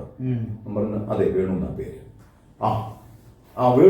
വേണു ചർച്ചിലൊക്കെ വരണം. എനിക്ക് ചർച്ച് എന്ന് പറയാൻ പോലും അറിയത്തില്ല. ഞാൻ പള്ളിയിൽ നിന്നാ പറഞ്ഞിട്ടുണ്ട്, ചർച്ചിലൊക്കെ വരണം കേട്ടോ, വേണുവിന് നല്ല ബ്ലെസ്സിങ് ഒക്കെ ഉണ്ടെന്നൊക്കെ അദ്ദേഹം പറഞ്ഞു. എനിക്കത് മനസ്സിലായില്ല. എന്നാൽ വേണുവിന് ഞാനൊരു നല്ല സമ്മാനം, ഒരു പ്രസന്റേഷൻ കൊണ്ടുവന്നിട്ടുണ്ട്. അത് വേണുവിന്റെ കടവും ഇടുക്കവും ഞെരുക്കവും പ്രയാസവും വേദനയും ഒക്കെ മാറും. എന്നൊക്കെ പറഞ്ഞു. ഞാൻ വിചാരിച്ചു, എന്റെ മനസ്സിൽ ചിന്തിച്ചു കടവും എടുക്കും മടക്കും എന്നുണ്ടെങ്കിൽ ഒരു നോട്ട് കെട്ടുകൾ കൊണ്ടുവന്ന് കാണുമായിരിക്കാമെന്നായിരുന്നു ഞാൻ ചിന്തിച്ചിരുന്നത്. എന്നാൽ അദ്ദേഹം ഇതെല്ലാം കൊടുത്തു. അപ്പോൾ എന്റെ കൂട്ടാളി വളരെ ഭയത്തോടു കൂടി ഒതുങ്ങി നിൽക്കുന്ന ഒരു കാഴ്ചയാണ് ഞാൻ കണ്ടത്. അപ്പൊ ഞാൻ ചോദിച്ചു, എന്താ ഇങ്ങനെ നിൽക്കുന്നത്, എനിക്കെന്തോ പറ്റിയെന്നൊക്കെ പറഞ്ഞ് ചോദിക്കാറുണ്ട്. പക്ഷേ ആത്മീയ മണ്ഡലത്തിലുള്ളവർക്ക് അത് മനസ്സിലാക്കാൻ കഴിയുമല്ലോ. അദ്ദേഹം അകത്തോട്ട് പോയിട്ടപ്പോ റിഫ്രഷ്മെന്റ് ഉണ്ടായിരുന്നുള്ളൂ, ഏതോ പിന്നെ സമോസ ഇവന്റും പറ്റും. ഞാൻ ഓടി അകത്ത് നിന്ന് എന്റെ കൂട്ടുകാരോട് പറഞ്ഞിട്ട്, ഈ മനുഷ്യൻ മാത്രം ഒരു സമോസയ്ക്ക് വരെ 2 സമോസ കൊടുക്കണം. കാരണം ഇദ്ദേഹം ഏതോ ഒരു കനത്തത് എനിക്ക് കൊണ്ടുവന്നിട്ടുണ്ടോ എന്ന് അദ്ദേഹം തന്നെ സാക്ഷീകരിച്ചിട്ടുണ്ട്. അതുകൊണ്ട് നല്ലൊരു വിഭവം കൊടുക്കണം എന്നൊക്കെ പറഞ്ഞു പോയി. അദ്ദേഹം ഇതെല്ലാം കഴിഞ്ഞു അദ്ദേഹം കൈ ഇളക്കിയിട്ട് എന്റെ അരികിൽ വന്നു. എപ്പോഴും ചിരിച്ചുകൊണ്ടിരിക്കുന്ന ഒരു മുഖമാണ് അദ്ദേഹത്തിനുള്ളത്. എന്റെ അരികിൽ വന്നിട്ട് അദ്ദേഹത്തിന്റെ തോളിൽ ഒരു സഞ്ചി തൂക്കിയിട്ടിരിക്കുന്നത് കണ്ടിട്ടുണ്ട്. അദ്ദേഹം ആ സഞ്ചി എടുത്തു, തുറന്നു. ഞാൻ വേണുക്കുട്ടനെ ഒരു പ്രസന്റേഷൻ കൊണ്ടുവന്ന് പറഞ്ഞല്ലോ. ഈ പ്രസന്റേഷൻ ഒരു പ്രത്യേകതയുണ്ട്. ഈ ലോകത്തിലും വരുവാനുള്ള ലോകത്തിലും വെച്ച് വേണുക്കുട്ടൻ ലഭിക്കാവുന്ന ഒരു ഏറ്റവും അനുഗ്രഹിക്കപ്പെട്ട ഒരു ഗിഫ്റ്റാണ് എന്ന് അദ്ദേഹം ഇത് പറഞ്ഞു. ഈ ലോകത്തിലും വരുവാനുള്ള ലോകത്തിലും അതെന്തൊരു ലോകമാണ് എന്നൊക്കെ ഹൃദയത്തിൽ ചിന്ത വന്നു. ഒരിക്കലും ഞാൻ ഇതൊരു സത്യവേദ പുസ്തകമാണെന്ന് ഒരിക്കലും ഞാൻ ചിന്തിച്ചിട്ടില്ല. കാരണം ഈ വേദപുസ്തകം കേൾക്കുന്നതോ ഞാൻ എടുത്ത് എറിയുന്ന മനുഷ്യനായിരുന്നു. അതുകൊണ്ട് എനിക്ക് കേൾക്കുന്നതോ ക്രിസ്ത്യാനിയുടെ ഒരു കാര്യം പറയുന്നതോ പ്രാർത്ഥന കേൾക്കുന്നതോ എനിക്ക് ഇഷ്ടമല്ലായിരുന്നു. അദ്ദേഹം എന്റെ അരികിൽ വന്നിട്ട് സിബ് തുറന്നു.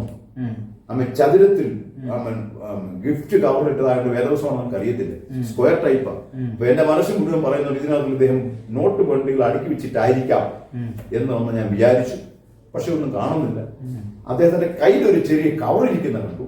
അപ്പോഴത് പൈസയാണെന്ന് എനിക്ക് മനസ്സിലായി.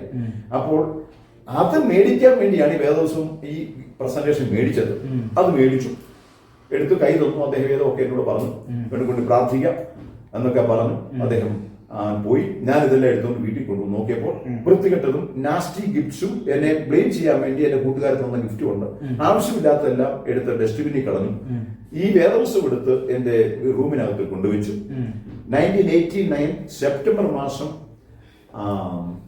18-ാം തീയതി ഞങ്ങളുടെ രജിസ്റ്റർ മാരേജ് കഴിഞ്ഞു. 21-ാം തീയതി റിസപ്ഷൻ കഴിഞ്ഞു. 22-ാം തീയതി ഒരുമിച്ച് താമസിച്ചു, പുതിയ വീടെടുത്തു.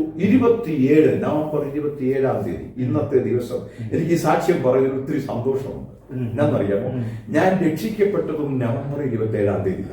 ഞാൻ ജനിച്ചത് ഇന്ന്. ഞാൻ എന്റെ സ്നേഹിതനോട് ഞാൻ പറയുകയും ചെയ്തു, എന്റെ ബർത്ത്ഡേയും കൂടെ ആയിരുന്നു. 62 വയസ്സിലെ 62ാമത്തെ വയസ്സിലേക്ക് ഞാൻ കയറിയ ദിവസം ഞാൻ ജനിച്ചത് ആലപ്പുഴയിൽ കടപ്പ ആശുപത്രിയിൽ വെച്ച് ജവഹർലാൽ നെഹ്റു മരിച്ച ദിവസമാണ് ഞാൻ ജനിക്കുന്നത്. അതുകൊണ്ടാണ് എന്റെ ബർത്ത്ഡേ കറക്റ്റായിട്ട് പറയുന്നത്. 1964 ഇന്ന് ജവഹർലാൽ നെഹ്റുവിന്റെ ജന്മദിനമാണ്. ഞാൻ രക്ഷിക്കപ്പെട്ടതും 1989 സെപ്റ്റംബർ മാസം 27-ാം തീയതി. അതിന്റെ കാരണം എന്റെ മിസ്സസ് വളരെ ഈ സാക്ഷ്യങ്ങളൊക്കെ വേൾഡിൽ പലയിടങ്ങളിൽ പലരെയും കർത്താവിലേക്ക് നയിച്ചിട്ടുണ്ട്. ഞാൻ ഫോർമാലിറ്റിക്ക് പറയുകയില്ല. കർത്താവിനെ സാക്ഷി നിർത്തി എന്റെ വാത്സല്യ എന്റെ കേൾവിക്കാരോട് വളരെ സ്നേഹത്തോട് ഞാൻ പറയട്ടെ. ആ സമയത്ത് എന്റെ മിസ്സസ്, ഞാൻ ആ സമയത്ത് വിവാഹം കഴിഞ്ഞിട്ടും മദ്യപിക്കുകയും കഞ്ചാവ് ഉപയോഗിക്കുന്ന സ്വഭാവം ഉണ്ടായിരുന്ന എന്റെ വീട്ടിൽ പോലും ഞാൻ എന്റെ മിസ്സസ് അറിയാതെ സൂക്ഷിക്കുമായിരുന്നു. അങ്ങനെ ഇരുന്നപ്പോൾ ഒരു ദിവസം എന്റെ മിസ്സസ് കൂടുതലും സംസാരിക്കത്തില്ല, വളരെ മിതഭാഷിയാണ്. എന്നാൽ ഔവണ്ണം തന്നെ 40 ദിവസം എത്ര നാളിരുന്ന് എത്ര പ്രാവശ്യം 40 ദിവസം എനിക്ക് അവർക്ക് തന്നെ അറിയത്തില്ല. 21 എത്ര പ്രാവശ്യം ഇരുന്ന് അറിയത്തില്ല. നന്നായി പ്രാർത്ഥിക്കുന്ന ഒരു കൂട്ടാളി എനിക്കുണ്ടതുകൊണ്ട് ഞാൻ ഇന്ന് ഇങ്ങനെ അനുഗ്രഹത്തിന്റെ അനുഭവത്തിലേക്ക് വരുവാനും ആ വാത്സല്യ കർത്തദാസ് മുഖാന്തരം എന്ന് ഞാൻ പൂർണ്ണമായി വിശ്വസിക്കുന്നു. ദൈവത്തിന് സ്തോത്രം എന്തെങ്കിലും ആയിക്കോട്ടെ. അവിടുന്ന് ഇവളെ എങ്ങനെയെങ്കിലും ഒന്ന് സന്തോഷിപ്പിക്കണം, ഇവിടെ ഒന്ന് പ്രസാദിപ്പിക്കണം. മുഖത്തെപ്പോഴും തന്റെ വേദന എന്താണെന്നറിയാമല്ലോ. ദൈവമേ, മറ്റുള്ളവർ എന്ത് പറയും, ഞാൻ ഈ ഇത്രത്തോളം വിശ്വാസത്തിൽ നിന്നിട്ട് ഒരു വിശ്വാസി വിവാഹം കഴിച്ചെന്നല്ലേ, എന്നിലുള്ള കുറ്റാരോപണം അത് ശരിയല്ലേ എന്നുള്ള ദുഃഖത്തിലായിരുന്നു താന്. ഒരു ദിവസം ഞാൻ എന്റെ മനസ്സിൽ തോന്നി, ഇവിടെ എങ്ങനെയെങ്കിലും സന്തോഷിപ്പിക്കാം. ഒരുപക്ഷെ ഞാൻ ഹിന്ദുവും അവൾ ക്രിസ്ത്യാനി ആയതുകൊണ്ടാകാം ഇവർക്കൊരു സന്തോഷമില്ലാത്തതെന്ന് പറഞ്ഞ അവര് ജോലിക്ക് വിടുന്ന പോകുന്നൊരു അനുഭവം ഉണ്ടായിരുന്നു. തന്നെ ഒരു കമ്പോസിറ്റർ ആയിരുന്നു.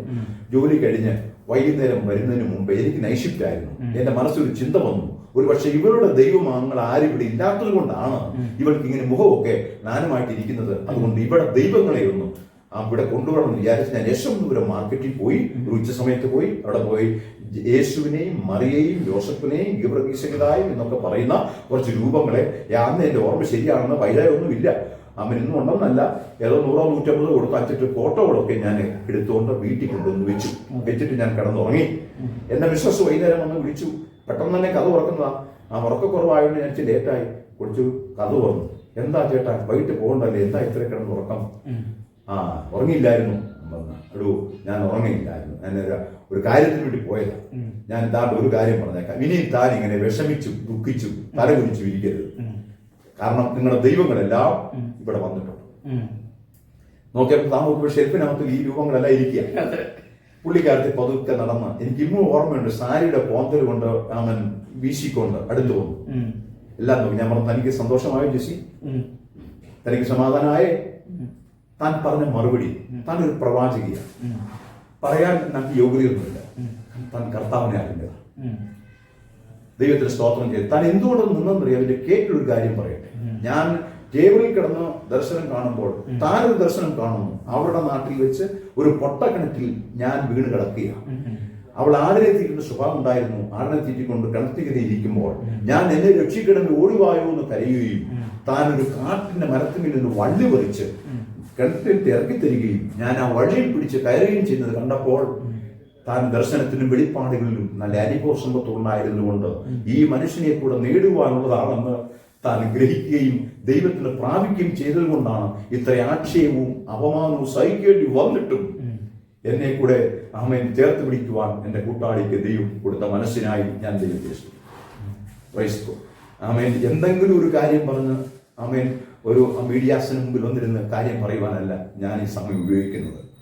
ഞാൻ തിരുവെടുത്ത് പറയുന്ന പോലെ ഞങ്ങൾ കണ്ടതും ഞങ്ങളുടെ കൈതൊട്ടതും ഞങ്ങൾ അനുഭവിച്ചതുമായ ഒരു സത്യ ആമേൻ വിടുതലിന്റെ സാക്ഷ്യമാണ് എൻ്റെ പ്രിയ സഹോദരങ്ങളോട് ആമേൻ ദൈവമക്കളോട് അഥവാ കർത്താവിൽ വിശ്വസിക്കുന്നവരോട് ഞാൻ ഷെയർ ചെയ്തുകൊണ്ടിരിക്കുന്നത്. ദൈവത്തിന് സ്തോത്രം.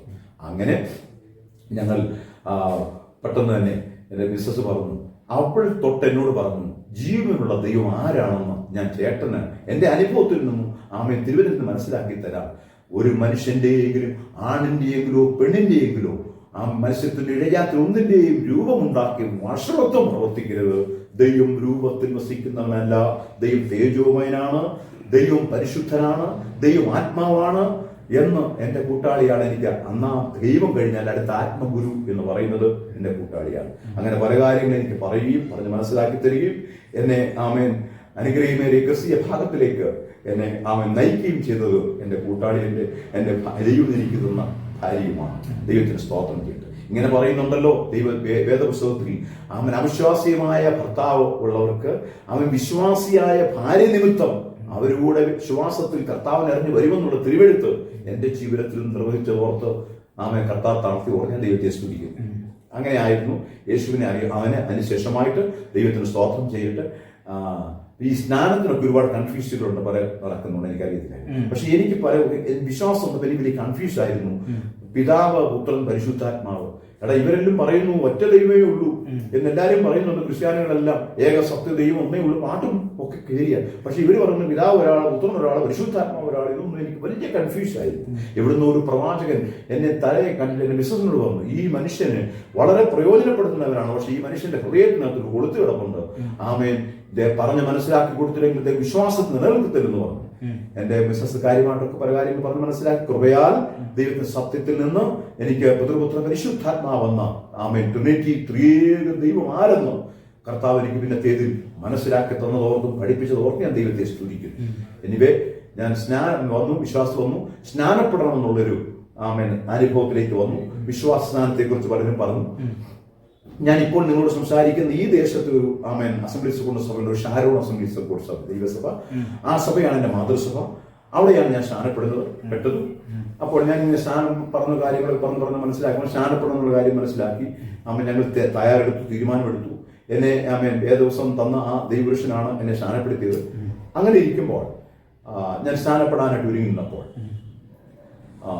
എനിക്ക് അതും നല്ലതല്ല, ഒരു പാന്റ് ഷർട്ടും അല്ലാതെ എനിക്ക് മാറിയിടാനായിട്ട് വേറൊരു പാന്റ് ഷർട്ടും ഇല്ല, കൊള്ളാകുന്നതില്ല. അതുകൊണ്ട് സ്നാനപ്പെട്ട് കഴിഞ്ഞാൽ മറ്റൊരു ഡ്രസ്സ് ഇട്ട് വേണം കുളത്തിന്ന് കയറണം. എനിക്ക് സ്നാനം കഴിഞ്ഞതിന് ശേഷം എനിക്കത് ഇല്ലാത്തത് കൊണ്ട് എന്റെ കൂട്ടുകാരന്റെ അരികിൽ ഒരു പാന്റ് ഷർട്ടും കടം മേടിച്ചുകൊണ്ടാണ് ഞാൻ സ്നാനപ്പെടാനായിട്ട് ഞാനും എന്റെ ഭാര്യയുമായി പുറത്തിറങ്ങിയപ്പോൾ ഒരു ലൈസാമ എന്ന് പറയുന്ന ഒരു സഹോദരി ഇന്നും അവർ രാജാറാം ബിസ്ക്കറ്റ് ഫാക്ടറി താമസമുണ്ട്. രാജാവിൻ്റെ ലൈസാമ, അയാളുടെ ഭർത്താവിന്റെ പേര് സുകുമാരൻ എന്നാണ്.